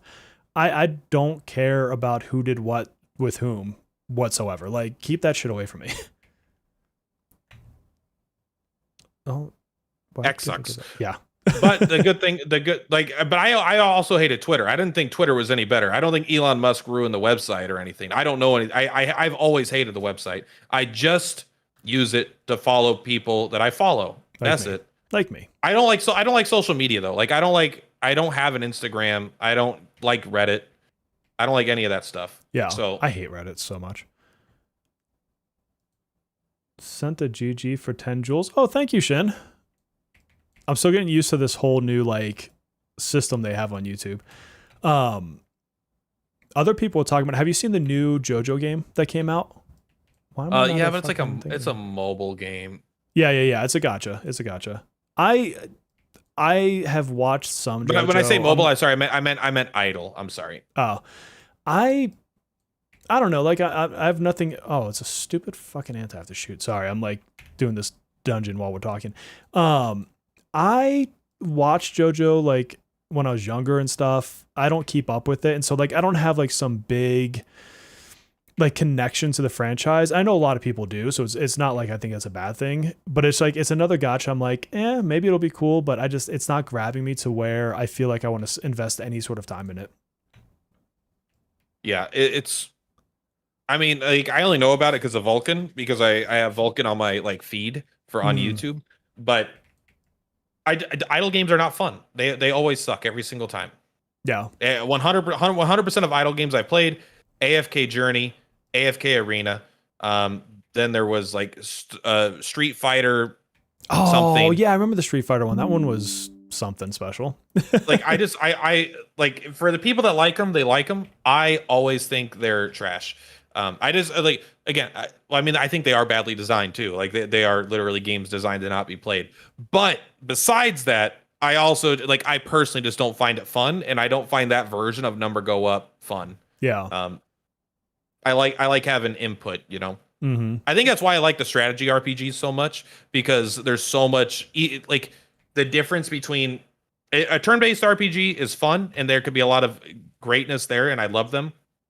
But once you have the ability to move to specific tiles, and like you can now misplay or play well in different ways. You now get to kite enemies and do very interesting things. When you're guaranteed to hit and guaranteed to deal damage, and all your moves are in range, like in a turn-based RPG, it becomes much more of a numbers battle. Whereas like once you have that strategic layer, it does add a bunch of depth, even for gacha games. So that's why I think I go up to those. So Digimon Up made $5 million. Oh my god! Digimon Up might be the worst thing I've ever installed on my phone, and you're a fan. Not downloaded, but the worst thing I've installed. All right, I've downloaded some. No, I'm kidding. But Digimon Up was actually offensively bad. That's funny. I've never even looked at it. I've talked to 5 different people that all played the game, and they said they all said this game sucks, but I really like Digimon, so I'm gonna keep playing it. I'm like, oh my god. Like, why? Where the hell is the stupid thing I need to shoot in this room? Like every once in a while I get stuck on one of these rooms in Persona, not because they're amazing puzzles, but because there's like one little thing I have to press and I just don't freaking see it. Like I Sometimes, oh, sorry, you finished. I was like, what you there's were got to be saying. like another thing to shoot in here. Oh, they're asking how Nikkei's doing on that list. Oh, it's like number 3. It's like way up there. Number 3. It's probably the Jeez. number 5. It's Or at 5. 27 million. And it's probably, I don't know if this was July though, so I don't think the Persona collab was until August. So like, because I think it's going on now. Oh, so that might even bring it up further. So it probably could, like, yeah, because Persona collabs tend to do pretty well, and everyone's memeing that the game's going to EOS. Yeah, because Persona's like the death course, kill. like people, I feel like people sometimes like I've played Chaos Zero Nightmare quite a bit, Mm-hmm. and like people are like, oh, you'll just play like shitty gacha games because they do well on the channel, and I'm like, it's like I will play a game that I think is fun despite the fact that it's gacha, but when I play a game that I think is bad, I cannot get myself to play it. Like a game that probably would have been okay to make content on was Dragon Quest Smash Grow. And that game made 4 million last month, 3 million this month. I mean, that game was so fucking bad. And it's like, I don't mind saying this. And I like, there are some games like Chaos Zero Nightmare is very gooner, but mechanically it was very fun and interesting to play with lots of fun builds and interesting things. Yeah. But some of these games like Digimon Up, Dragon Quest, Smash Grow, I'm like, you people need to have some effing standards for your time, bro. This is dog water. You should do homework over doing this. Homework is more fun. At least it's more mentally engaging, you know? Like I get mad when I see some of these games doing this well. I get mad. I mean, I think I get bitter. People get so, how do I say this? Like they almost take it personal when you come in and out of a game, and it's like it's okay to enjoy something for a month, 2 months, and then walk away. Like, why is that a bad thing? Enjoy the time you have, then move on. Novelty is genuinely fun, right? Yeah. I mean, I could play a game that I don't know that I won't like for at least a week until I realize I don't like it, because it's like everything's brand new character, new weapon, new skill, new stage, new weapon, new character, new skill, new stage, like cycle and repeat for like a week. Yeah. And then it becomes like, okay, now the second I have to repeat a stage, I'm not having fun. That is a very strong indicator that the game I do not like at all. Yeah. Which is Dragon Quest Smash Grow. I played it for like a week and I did not have fun after the first day, but I was like, but it might get better because it's Dragon Quest. You know, let's see if I get some interesting stuff, get to make a build. And it just got worse. And then it got worse and it got worse. And I kept doing the same things with the same gear. And I was like, ugh. Frankie, there are actually a couple Bleach gacha games. There's a new one coming out too that they just finished a beta test on, which unfortunately, by the time I knew it was a thing, I wasn't able to apply for it. And yeah, because there's a couple. Yeah, and I'm an official creator for Bandai, and I even pinged them in our like private chat, and I'm like, yo, are you guys like doing anything for this game specifically? But the channel in which I'm through is not doing anything for the gacha game specifically, and so unfortunately I wasn't able to cover it. Oh crap, did anyone see what one of these stupid guys I was supposed to hit? There's Bleach Brave Souls and Bleach Soul Resonance, at least on the gacha revenue thing that I'm looking at. And I wouldn't be surprised, like you said, if there's another new one. It's just one of those IPs that they'll sell their IP to anyone that wants it, pretty much. And Bleach is cool. Yeah, I love Bleach. Bleach is I got to catch up. I'm a couple episodes behind on the current season, but I've read the entire like manga series back in the day, so it's definitely one I thoroughly enjoy. I mean, I've seen most of the first season, and that's about it. I thought it was like cool. There's some cool, like it was peak when I was like shonen age. It was like the peak, you know, when I was like in high school. I'm not saying that like I've outgrown it. I still like Dragon Ball Z, right? But it's like it just like it's not as gripping to me. Like I kind of get what's gonna happen. But it's like when I was watching Naruto all the time, and then Bleach all the time, and then Dragon Ball Z all the time, right? Like just shonen dot per platypus. But then it just like I'm kind of like, I don't know. I'm not super interested right now. I wouldn't mind checking out their new game once it's like around. It's just it's coming down to like whether or not I have the time. I mean, that's the case for everybody for everything, right? Like that's not like uniquely me, but But yeah, I mean so there are Bleach ones. Yeah, no, I do need to catch up. I'm just like 2 episodes down, guys. So it's not a big deal. But I do know what happens. I just want to see it like visually in the anime or whatever. But no, like the first time I did that when I bounced off a game and switched games, like I kind of felt bad. And then each time I've done it after, I'm like, it goes into the whole, yes, being a creator, I want to service the community. It's not like I don't.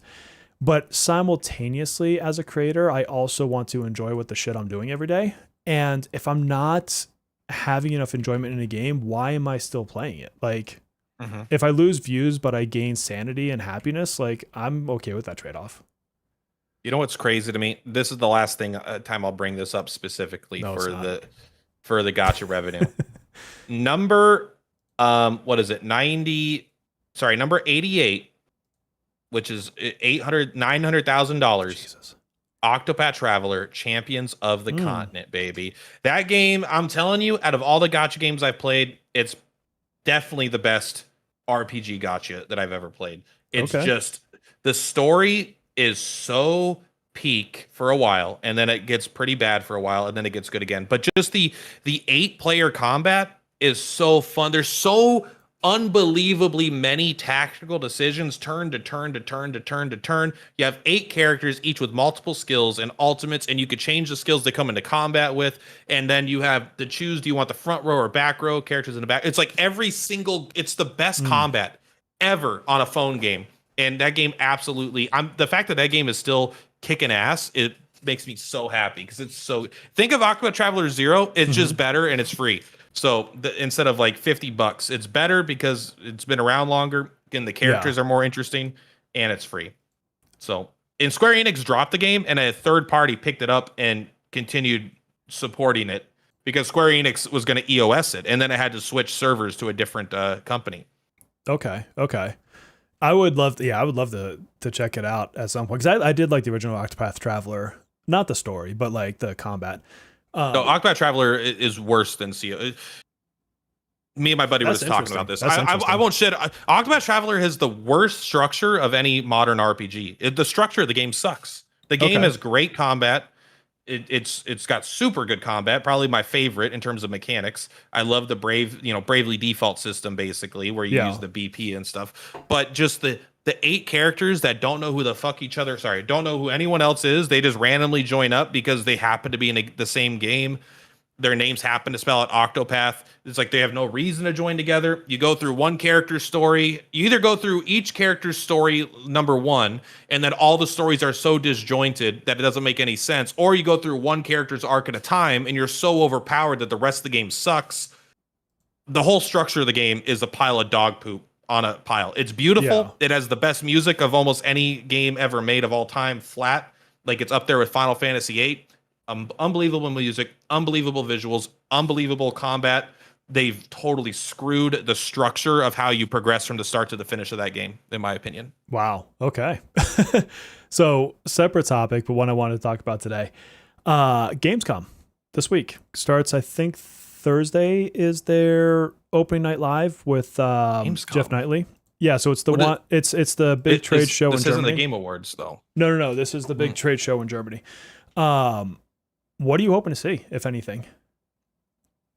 I mean, obviously they're going to have like updates on games we know are coming, like Star Wars, the other Star Wars, because there's 2 Star Wars games. Star Wars releases in like a day, like 4 days. Oh, but I guess this starts in a day, and this game starts 20 hours. Very little, because I only care. I pretty much like I'm at the point of my life where I just want turn-based RPGs. Okay. They might come out with, but it's like they're like, oh, here's some highlights coming. It's like, okay, I don't care about the Witcher 3 DLC. I'm not gonna play The Witcher again. And even with The Witcher, I have hundreds and hundreds and hundreds and hundreds and hundreds of hours in. I don't play DLC. I just don't play DLC. I've beaten Elden Ring 15 to 20 times. I've never touched the DLC. I just don't play DLC. If I'm gonna touch DLC, it has to be phenomenal. Like Cyberpunk 2077 is got to be up there as one of my favorite games of all time now. Like I played the Phantom Liberty DLC multiple times actually. But yeah, I'm with you. A lot of times I skip DLC. I didn't like that DLC. I couldn't stand it. I hated how long it was. Like, I just wanted to, when I get into these games, especially these sandboxy ones, I just want to go do stuff and have fun. And then it's like I had to go through this long story section and do these specific segments going through like this building to finally get into this new area. And I'm like, I don't want to, I just want to go around and shoot stuff with new weapons and new powers, man. I don't like having to go to a new map. I don't know. I'm weird. I don't play DLCs. I never like them. It's all good, man. I mean, to each their own, right? Stranger Than Heaven, I don't care. Gears of War E-Day, I don't care. I don't care about Gears of War. I don't care about the DLC. Star Wars Zero Company's coming out in 3 days, so I don't care. So I don't think they're going to talk about anything that I care about. Unless there's some turn-based RPG, and in which case I will buy it day one. Because I buy every good turn-based RPG day one. There's the one turn-based RPG coming out. I don't know when. But it's basically like a spiritual successor to Chrono Trigger. So that one I think you might be interested in. I bet it's already on my wish list too. Probably. I don't know why. Like my brain and names just doesn't work together like at all. I'm really bad at names. But let's take a look here. I'm not trying to be negative. I'm just an old gamer now. I'm just an old gamer, and so it's like even like I'm excited for Blood of the Dawnwalker, but I'm not gonna play that like day one necessarily. I'll probably buy it. I'll probably put it on my my Steam Deck and I'll dabble in it from time to time. Yeah. But because like this is what content creation has done, it's ruined my brain where now it's like if I don't think I'm gonna make content on it, it doesn't really interest me. So games that I'm interested in playing or I would be interested in playing lose a huge amount of like draw to me when I don't feel like I can make YouTube content out of it, which is one reason why I say you shouldn't do YouTube content unless you really, really want to, because it'll change how you view games that you would like to play. Yeah. Because I'm like, oh yeah, but when do I have time? Because I'm going to be making YouTube content and I'm going to be working my job and I have to try to do chores. And then I'm also going to be attempting to play another game full time in addition. It becomes pretty difficult. Yeah. So, I need this game. I'm looking for like a stupid ant thing that I need for this one part of the stage. Oh, and I can't find it. I remember what you were going to show me. I have quite a few. There's Infinite Alliance. Infinite Alliance. I don't know that one. I have like I think my Steam wish list is like it's like 58 games and like 50 of them are like indie RPGs. You know, it's like it's a lot. This one should be removed. Like Mina and the Follower is not really an RPG, but I guess it depends on what you consider an RPG. Sorry, it's going to be down here a little bit more. I will remember this game. I hope everyone in your chat loves Octopath Traveler and is super pissed that I says the structure sucks. Threads of Time is probably what you're talking about. That's the one I'm thinking of. Yeah. Full Circle, I'm more interested in, but Threads of Time looks really good too. South of the March, I love that game. I played the demo; it was super fun. Forge of the Fae. I have a lot of indie RPGs on my because these are the kind of games that I really love. Yeah. I mean, I'm definitely looking forward to see what Emberville has to show because they've been pretty good about kind of keeping up on like a meter of social media like releases where it's like, oh, check out this enemy or check out this whatever, and then Co Carnage had a video not too long ago on just kind of like the generalities of the game a bit more and like some of the stuff that has to do with EA. So I think like I definitely want to see more there. I know that Persona is going to be there, but I'm not expecting anything groundbreaking from like a Persona 4 news kind of a thing. Although I'll tell you their Gamescom booth looks freaking fantastic. Like it's so cool looking. But like what could they possibly say about Persona 4 that is interesting? We've played and beaten the game. But that's the thing is like at this point they're in this borderline. Anything they say from now on is just spoilers. And I don't want them to do anything. The 7 people that came into Persona later in life that haven't played P4 or P4G, I think that they need to like go in without all the story spoilers. And granted, I get it. It's like a 20-odd year game. Like we should be past spoilers at this point. But since it's coming with a remake, I'm going to be very careful about that. I think they've already shown their hand on systems. And so maybe they show another trailer that shows a couple of the other palaces, whatever we call them in that game, I forget. I don't know. So I think it's just going to be more of the same, which maybe is all they need to get to February. I honestly think they started some of their media push too early, considering it's still freaking August. Maybe I don't think this will happen, but how cool would it be to get something else for Persona 6? I think that could be I really would cool. that could be exciting because we have nothing so far. Yeah, we've Um, got that one teaser, and I mean, it basically says nothing at all. it implies a more adult tone, which I hope that they don't back away from. Mm-hmm. Not that they need to be edge lord. You don't need to go like Persona 3, where it's like everything is just like a middle schooler's idea of what's dark. But Yeah. like, I think I think it would be very, very good. Oh yeah, You know frankly, they what? could do a concept trailer. Yeah. I'm very excited for potentially some news on the. I don't see if it's listed here or not. It looks like it is. They have Path of Exile 2 listed. So if they have any 1.0 stuff, I am super hype. Path of Exile 2 is probably in the top 10 games ever made, and it's currently not even out yet. I mean, listen, I know you're a Diablo guy, and I want to get can into Path never of play. Exile. I can never play another ARPG in my life of any type besides Path of Exile 2. It's ruined every other ARPG. I was a Last Epoch fan. I played Last Epoch. I'm like, damn, Last Epoch is so good. I love this. I like this so much more than I like Diablo 3. And then I was playing it. I had a great time. And then I started playing Path of Exile 2, and I'm like, I can never play Last Epoch ever again. Every time I click a button, I'm like, oh man, I wish this was Path of Exile 2 so bad. Dude, PoE 2 So I'm very, very excited for that. PoE 2 for me, it lives in the I'm afraid I would like it too much and I would get too hooked. That's where that game lives for me. I think that's why I have an issue with it. Not an issue with it. I know my personality and I will get hooked on like I would come up with the stupidest builds, like a hammer ice build or something, like something that shouldn't work or wouldn't make sense to work. I would make it work. I want you to know that it's impossible to do that, because everything you can conceive of, they have conceived of first, and they've made it viable. There's a hammer that converts all your lightning damage into frost and makes it so you summon frost meteors when you like everything you could think of that you could possibly want to do that sounds silly. It may be far off of meta, but there is support in the game to make that a reality. So Yeah. you could do any things that are directly contradictory.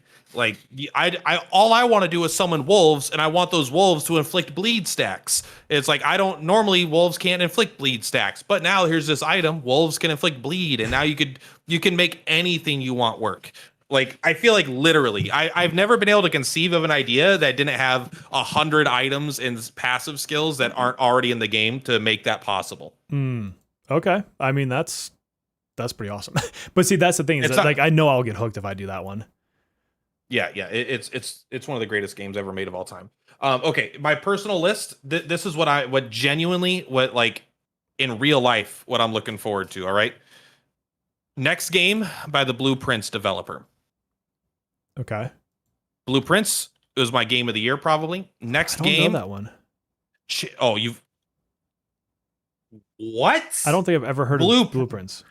Blueprints is next level, bro. You will never and this is a game you should play with your family, anyone that likes games, because it's all about it's a puzzle game, but it's like a meta puzzle game in a sense. You're going through this thing, you make some strategic decisions, but a lot of it will be about remembering stuff like, oh, did you note or noticing things in a room that you may not notice on your own. And that game will have so many more like, holy crap, is that how that works? Or holy crap, is that this? Oh, we could do this. That is connected to this. We're having multiple brains that can remember things and be engaged. Like I wouldn't have gotten half as far as fast if my girlfriend wasn't there to remind me of all the crap that I was forgetting. Chained Echoes 2. That one I need to play Chained Echoes because the way you talk about it, I didn't even know it was a thing. Expedition 33, they're talking about in the chat. I have it. I still haven't played it yet. That's on my list. It's not as good as Chained Echoes. Expedition 33 is good. It's not Chained Echoes good. Okay. It's like Expedition 33 is like a very solid 7 to 8 out of 10. People think it's better than it is. Trust me. You're going to hear a lot of people say it's the greatest game ever made. You're going to get a lot of 10 out of 10s, 9 out of 10s. It's a very solid game. The story, I think you might personally resonate with it super strongly. And on an emotional level, it grips you in a way that'll push it up to a 10 out of 10. I think the game did not emotionally grip me. I think that the combat is worse than some other games' combats. It's based on a dodge parry mechanic. I don't like button inputs. I prefer something like Legend of Dragoon, mechanically, where you hit buttons to deal more damage, not hit buttons to receive less damage. Because when you have a button on your controller that says avoid all damage, now you go all in on offense and then you overpower the game. I think it's less good. I think it affects the game's balance in a negative way, where hitting buttons to deal more damage just feels like extra stuff on top instead of a mandatory, you have to do this to win. And I think the story has several plot holes and several things that don't make sense in hindsight if you actually think about it. And a lot of mistakes, but they hide it very well, and they're not mistakes in the moment. It's not until you have full context that you can then look back at these specific points and be like, well, this doesn't really make that much sense. But they also hide it super well, so you have to be kind of like me and be a negative Nancy to even find it. But it is still that game has literally, I won't even exaggerate. It probably has like 9 out of 10 music, and it has the best performances by actors in any game of all time, like 100%. The actors' performances are next level good. The visuals are good. The combat is good, even though it's not my favorite. It's a very good 7 to 8 out of 10 RPG. It just has some very serious problems with the story and the balance, in my opinion. People are talking Pragmata. I haven't played. I know about it. I have not played Pragmata though. I hear it's good.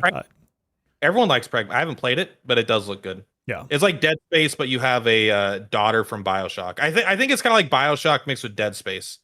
I love BioShock. You're the big daddy in this one, and but you also go around shooting aliens. My brain instantly went to, I love it when you call me Big Papa. When you said you're the big daddy. I love it when you call me Big Papa. The hands in the air, if you's a true player. We're gangster on the show. It is what it is. People just get used to it. Everyone likes Biggie Smalls. Everyone likes Biggie Smalls. Dude, it has nothing to do with our typical podcast, but this whole Tupac killer trial, I'm like, I don't know. It's got me engaged. It's got me engaged because I grew. Here's the thing. When Biggie died, I was in Virginia and I was living in the countryside, and I remember they showed it. We had like a news broadcast in the morning before our homeroom classes, and they had shown the news about it, and like basically the whole high school broke down crying. Like it was wild, dude. Like wild. But when yeah, Biggie died? Yeah. And I grew up listening to Biggie, which let's just say that my parents were not necessarily there half the time, but they didn't restrict a lot of things they probably should have restricted for a child my age.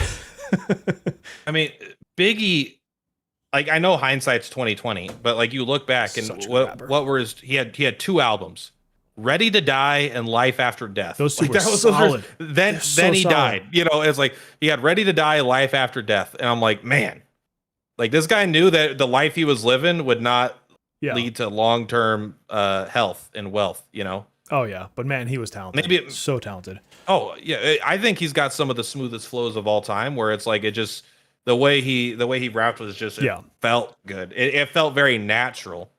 Yeah, I mean, if I gunned ahead my top 3 rappers of all time, I think Eminem is the best lyricist / MC. It's just his abilities are fantastic with the way that he wordsmiths.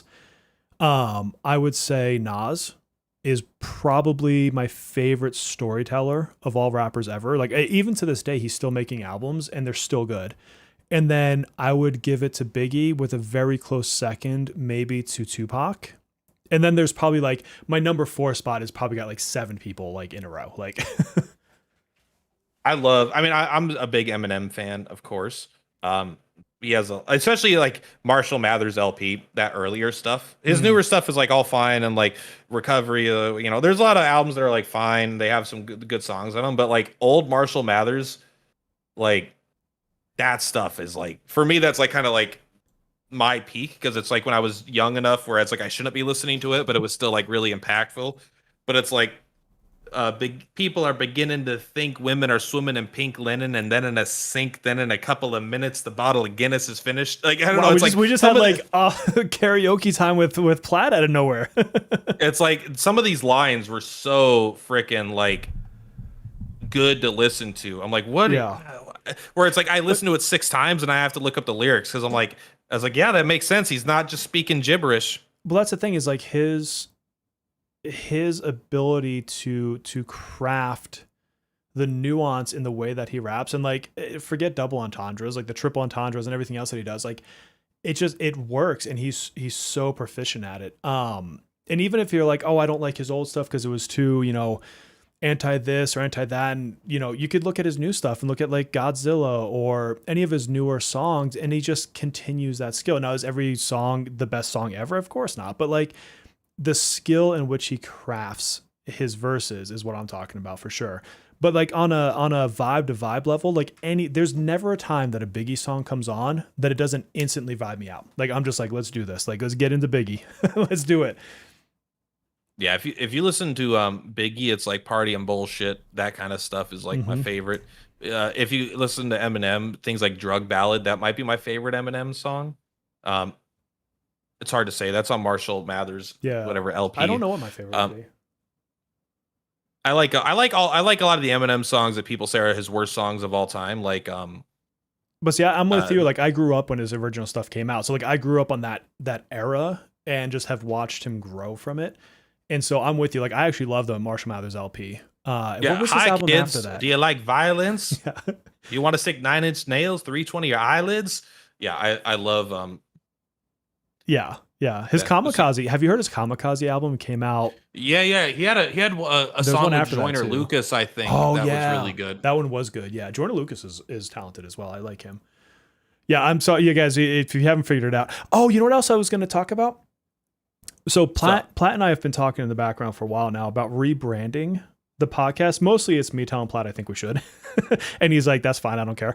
But it's just the voice of the Velvet Room makes less and less sense to me as we go on, because I would still say we're 75% talking video games or video game adjacent, and then we go on our tangents for the other 25%. But I feel like there's got to be like another podcast term, whatever you want to call it, like title that would encompass us these days better, because we started Persona, but now we're freaking all over the place, man. We cover everything. Yeah, we're gonna rebrand to the D12 podcast. There we go, D12. Hell yeah. But yeah, guys, throw it in the chat. Give me some ideas. Give us some ideas on names and such. And what I'll probably do is once we do it, and I'll have to change out some graphics and stuff. What I would love to do is start another podcast playlist, because this is all in one playlist, and then finally get off my ass and look at what it would take to put it on like Spotify and Apple, like all those other podcasty places, and see if we can't get more and more people in here to kind of enjoy this. But I think right now people are like, I don't know what Voice of the Velvet Room is. I'll tell you that thumbnail is not a great thumbnail. And so it probably doesn't attract lots of conversation. And as much as I love, like we usually have about 20 to 30 people that are our, core group that come in every week. I would love if we could grow this and have like really big discussions with lots of people. I think that'd be fun. The OG gamers. I agree. I think that would be fun too. Cool, people will just be like, man, this will be happy. People will come in like, hey man, how do you guys feel about Breath of Fire 4? And Bear will be like, I haven't played that one, but I have heard good things. And I'll be like, Breath of Fire 4 is dog shit, and you should feel bad. I hate Breath of Fire 4. You're crazy for liking it, and Final Fantasy 6 is overrated. All right, I'm sorry. And then I'll go off on you for Final Fantasy 6. I love it. I genuinely have both of those emotions and those feelings, and I will fight on both of those. Well, but it's all right. Yeah. We could talk about anything. I love that you and I have a very good, solid overlap of games that we like. But then we are definitely on other sides of the fence on certain ones, and even certain genres. Like I absolutely love the survival crafting genres. Minecraft, I have probably thousands of hours in that game, but not just for myself. Like I actually play that with my kids regularly. And so for me, it's like, I'm kind of pulling double duty on it. And we're actually getting ready to start a whole new section of our world, my son and I, when the new update comes out next month. But like that Enshrouded's coming out of its early access. And I know like those games you could just give a fuck about. Like you don't care. No, I like Enshrouded a think Minecraft is probably the most overrated game ever released in the world. Like and keep in mind, when I say that doesn't mean Minecraft is bad. I'm talking about how good it is compared to the impact it's had and how many people play it. And it's it is like the most successful video Dude, game to ever Notch selling that exist. for 2 billion. Holy crap, man! Could you imagine? So I think like Minecraft, I'm not really a fan of. I get super bored, but Enshrouded is fun. I've played Okay. Enshrouded multiple times. I like Pow World, right? So there is the survival crafting genre that I like a sub part of that if it has like a good emphasis on combat, and like bosses and like that kind of like progression of character builds, I Hmm. like that. But there's a lot that I don't like where it's just like, oh God, you're just freezing to death in a cabin. You're like trying to find a piece of wood so you could drink a little bit of water so you don't die of Yeah. dysentery or whatever. Like I'm like, I get really bored on the survival heavy aspects of them.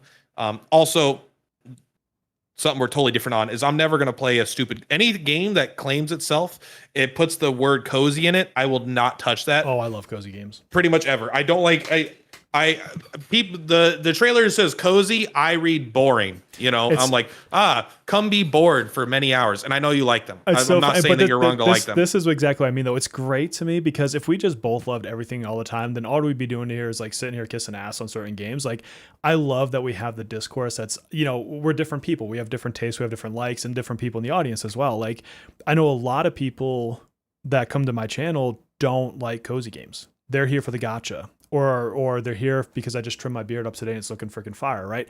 But they don't give a shit about when I played Discounty. Like they wouldn't care if I played the next Stardew Valley-esque game, right? Because they're like, who gives a shit, right? Like there's nothing ultimately great about that. I actually don't truly know why. I've tried to think about this multiple times. Why I love cozy games. I like them more as I get older. Like when I was younger, it was maybe Harvest Moon was the only one I actually got kind of sort of attached to. And then I don't think I really got back into cozy games again until the more recent Animal Crossing on Switch came out. I did play the one before that, but I didn't get like super hooked on it.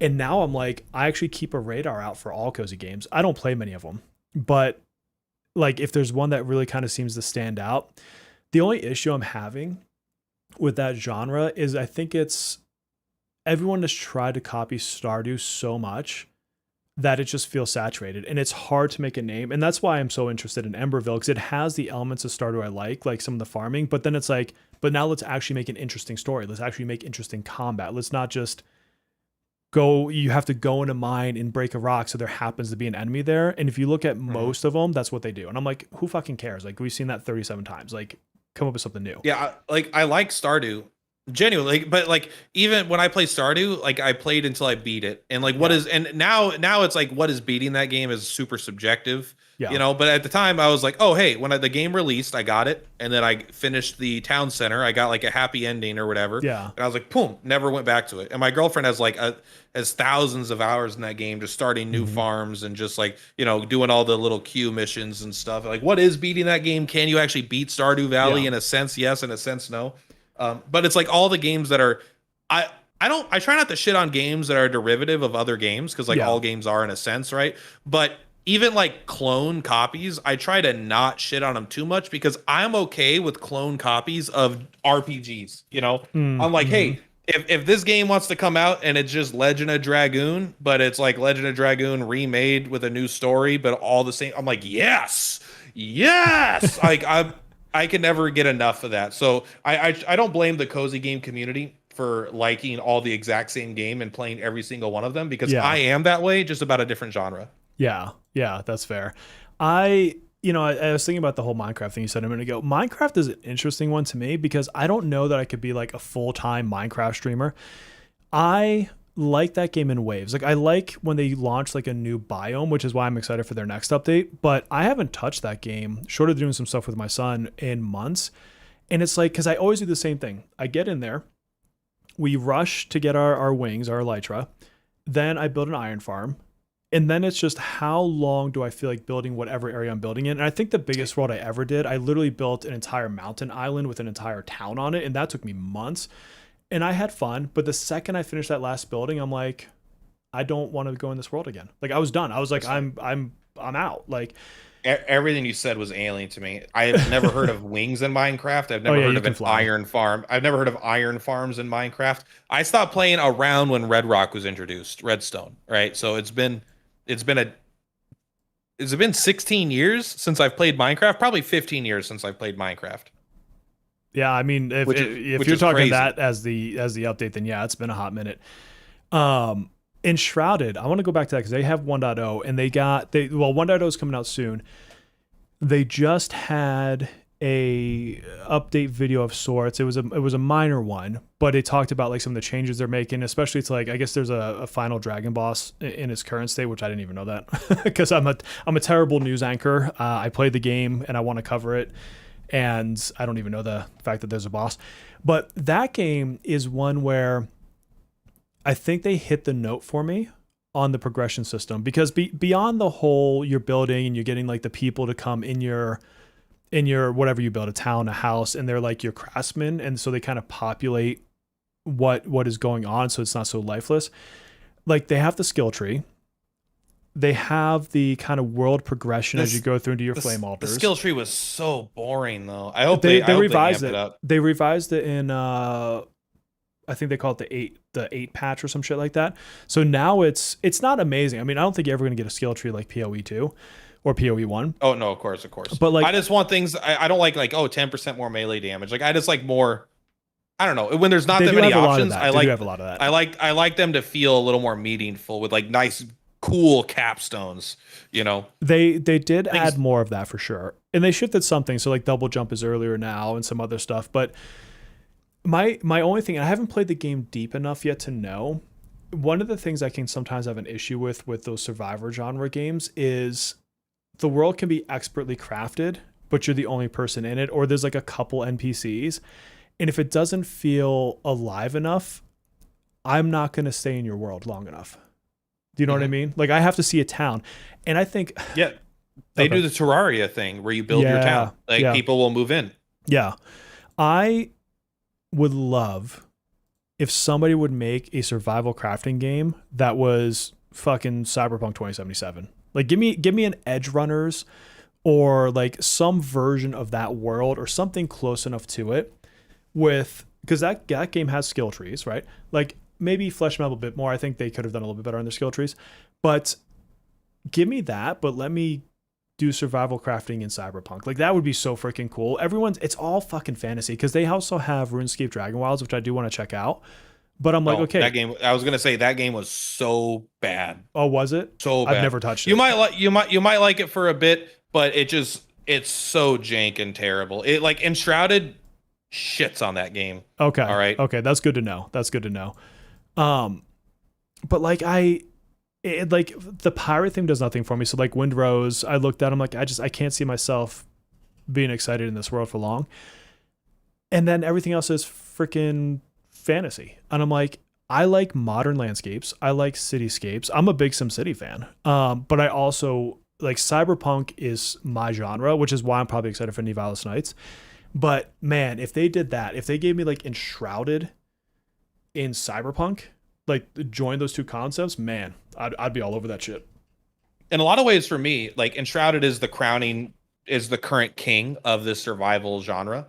I haven't played it as much as I've played games like Valheim, but to me, this feels like Valheim 2 almost, like the next progression of what Valheim. Because I went back and played Valheim many times.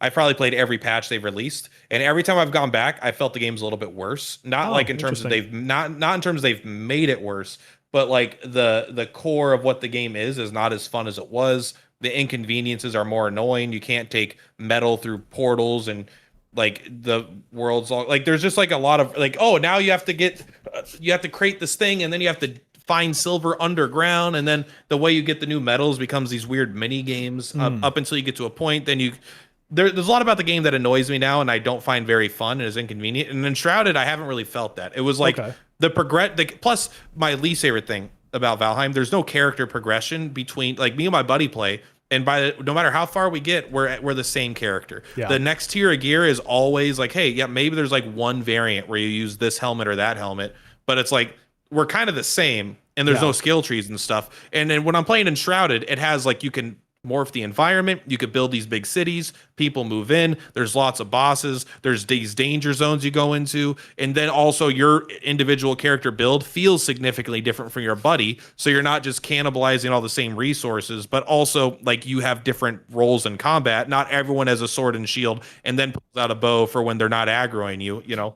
So yeah, it's hard I for think me to Uncharted stay is like away from the Valheim too. broken builds in And Enshrouded, because you can do some really broken ass shit in Enshrouded with like spells and like elemental blows.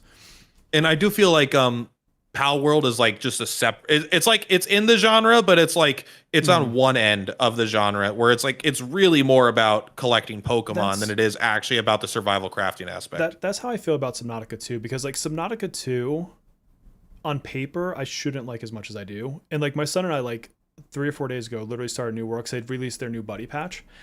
And if you think about Subnautica 2, the base building I'm going to say is okay. It doesn't have a lot of variety. It's very sterile. It reminds me of like a hospital building. So it's all right. They're missing a lot of, and this is early access, they're missing a lot of conveniences, like how can I auto sort better? Like I have to go manually put everything in every freaking storage bin. There is no character progression, I would argue. I mean, yes, you have to get your tools and like you get the better scuba tank, but it's like the game holds your hand and it's like, go to this black box. You go to the black box, there's undoubtedly a recipe and a couple things to scan next to it. You come back to the base, your Noetica advisor thing is like, okay, here's your next thing. And that's undoubtedly going to send you to find the next thing you need to progress. It never lets you get locked if you're paying even a half amount of attention. And like your character, like you can't fight, which I'm fine. I'm cool if they make the choice not to fight, but like, there's no build. Like you are going to have the same gear I'm going to have at the end of the game. I think that game, it fundamentally comes down to being underwater is fun. Like that's because like when everyone hates water levels, right? In every video game, but in this game is a water level, but it's like, yeah, there's no combat. The building is not that fun. Although I'm okay with it because I purely care about functionality. I do not care about decoration or aesthetics. I decorate the shit out of stuff. At all. I never, ever do anything that's not purely functional. I don't care about anything even looking good. I'm HGTV to the fucking max in these games, man. Yeah. So I never even put down a decorative item. I'm like, delete that from, like, I'll break them down even in the wild just to get resources to build chests in different places. But it doesn't matter. Point is, like, the game I think on paper sounds kind of bad. But just being underwater in a submarine is fun. They nail the environment. I don't know how to express. It's just fun to be underwater and go and see like in the distance this building that's underwater, and then and the fact that you can't fight is only annoying when there's a bunch of little fucking fish that won't leave your stupid stuff alone. When they're like, put down a flare, I'm like, I don't want to carry a fucking flare in my inventory. I don't have a big inventory space. I'm not carrying I'm not bringing flares, bro. I eventually got a power that let me like do like a flare effect, like ward off smaller enemies or something, but it was still just like, but yeah, the game is incredibly fun, and I really think it just comes down to being underwater is fun, because nothing you do is going around gathering resources isn't inherently that fun. It's fun, but like when you're not doing any combat, you're not really building that much anyway. So it's like just exploring. It's really an exploration game, and exploring underwater is a fun thing to do. Well, that's what I think is interesting about them is they're almost in their own genre, because I know that they're technically survival crafting, but to me, the meat of that game is how well they capture the environment, because every time you go to a new biome, it feels different, even though you're fundamentally doing the same thing. You're getting resources, you're finding this thing to scan. Like the heat zone feels way different than the coral zone. I don't know what the hell these zones are named. And then you go across the chasm. And I mean, the first time you go across that valley and you hear the music for the Leviathan, you're just like, what? Like it evokes an emotion. And I think that Subnautica 2 does that better than a lot of games does, where it's just like, okay, I really feel, that something's happening here. And I think because you can't fight, you're like, oh, it's fine, I'm going to cut it up with a sword. It's like, oh no, if it finds me, I'm out. Like I'm getting reprinted. Yeah, I'm dead. it'll grab you and it'll spit you out. But you Yeah, have yeah. like because they do a good job of making it feel like a big threat because it is, but Mhm. it's also unlikely to actually kill you because like they know it's annoying to not be able to fight back. Yeah. So it'll like deal some damage, knock you far away, and you have a chance to escape. A lot of things are kind of like that, where it Mhm. won't just like outright kill you because you're not expected to be able to really defend Yeah. yourself. You're expected to flee. So they do it. And Yeah. I will say that what Subnautica 2 did really well, and what I think they need to do a lot more of, and like the perfect example is the clam, the really big clam, Yeah, right? that can Like, bite you. yeah, it's like you just go into this thing and you hit this thing, and then suddenly you're like, what's happening? And the Yeah. world around you is closing. You're like, oh, and I didn't watch the trailer, so I didn't even see this as like a concept. So those like holy shit moments. And then I waited for my friend. I just didn't tell him. He was Yeah. like, "What's going on over there?" It's like, "Oh, it was just like a big fish. It was like a big monster or something." Then when he went over there, I'm like, "Hey, will you go grab that really quick while I do this?" I just waited for it to eat him, you know. And it's That's like fantastic. it's those moments are huge, but Yeah. it's mostly an exploration game. And I will say the second they come out in 1.0, maybe they already have it. I'm just going to turn off the water and food mechanic because until it has a reason beyond Being being annoying. just annoying, like it's not like it doesn't prevent me from progression. It doesn't I never have to go on a journey so long that I can't just build a new base and start getting this stuff. Like I'm never like there's never a reason for it to Yeah. exist in most of these games other than to be annoying. So I've said that at least for a in long Valheim time. it has in Valheim it has buffs, right? It's Well, very in important in Shrouded Valheim too, because yeah. you get when you're like it's optional, like in Mhm. Valheim you don't need to eat or drink. When you eat and drink, that's when you get ready for combat and you get a bunch of stats. Yeah. Perfect system because it makes it all still be in the game. But now when you're just going around building stuff or looking at stuff, you don't need to be constantly annoyed by a bar being Yeah. flashing red, you know? I need to have a good. I've always said this about survival games. Like that's one of my most irritating, I guess, mechanics. I don't even think freaking Minecraft as well either. They have a food mechanic that I think is just stupid. But you know, if I look at games that might do it well, Enshrouded, I never played Valheim, but Enshrouded, it gives you buffs. You do need to still stay fed, but it's really easy, and you don't have to like take up your inventory space if you don't really want to. And they even have like the wet mechanic, which you can actually use as a combat advantage if you do certain builds. And so like you have mechanics built around it that are interesting, that make me think about it. Whereas, yeah, Subnautica, it's like we haven't even gone across the chasm on our next playthrough except for to scan the food beds, and we're already on endless food and water. And I'm like, so the Yeah. only thing it serves for me is to take up inventory space, which is irritating as shit. There's almost a point where it's like when you go across the chasm, suddenly you can't find water slugs, right? So it's Mhm. like it could be harder to get water into that next biome where you probably build a second base just because it's such a far distance to travel. But Yeah. that's still optional. But all and you have it's to still, do is a processor with 2 fiber and it makes a water. It's the alternate recipe. Yeah. And so you just Yeah. farm fiber and you've got the grow beds. And that's what literally we set this up like 2 days ago. We have so much fiber. We have filled out multiple storage units or whatever they're called. And Yeah, he spent like 10 minutes and we have more water than I think we'll use the next month. And so like, why do Like, I care at about that lea- mechanic? at least in Pal World, like it becomes irrelevantly easy where you could spend 5 seconds every 6 hours of gameplay and put 2 stacks of 99 food in your pocket and your Pokemon's pocket. Yeah. And that also has a functionality where it's like, if you don't invest in any food, then you can't have pals at your base. So there is like some reason to have it Yeah. there, but they also made it so irrelevantly easy to fix that I still prefer it wasn't there at all, but Yeah. it's like it doesn't annoy me. But in Yeah. Subnautica, I'm just like constantly just like, oh my yeah. God. Well, and it's, Oh, you got to go get some water. and it's every 10 Okay. seconds, like you're being dehydrated. I'm like, I just drank I've drank more water in 10 minutes in that game than I have all day today. And I'm not dehydrated in real life. Like, Yeah, it's like and I'm a superhuman, but it's Yeah, like yeah. but then I end up taking all the stupid perks that make it so I have food. You grow food randomly on your body, and now Yeah. you occasionally get bottles of water when you're swimming around.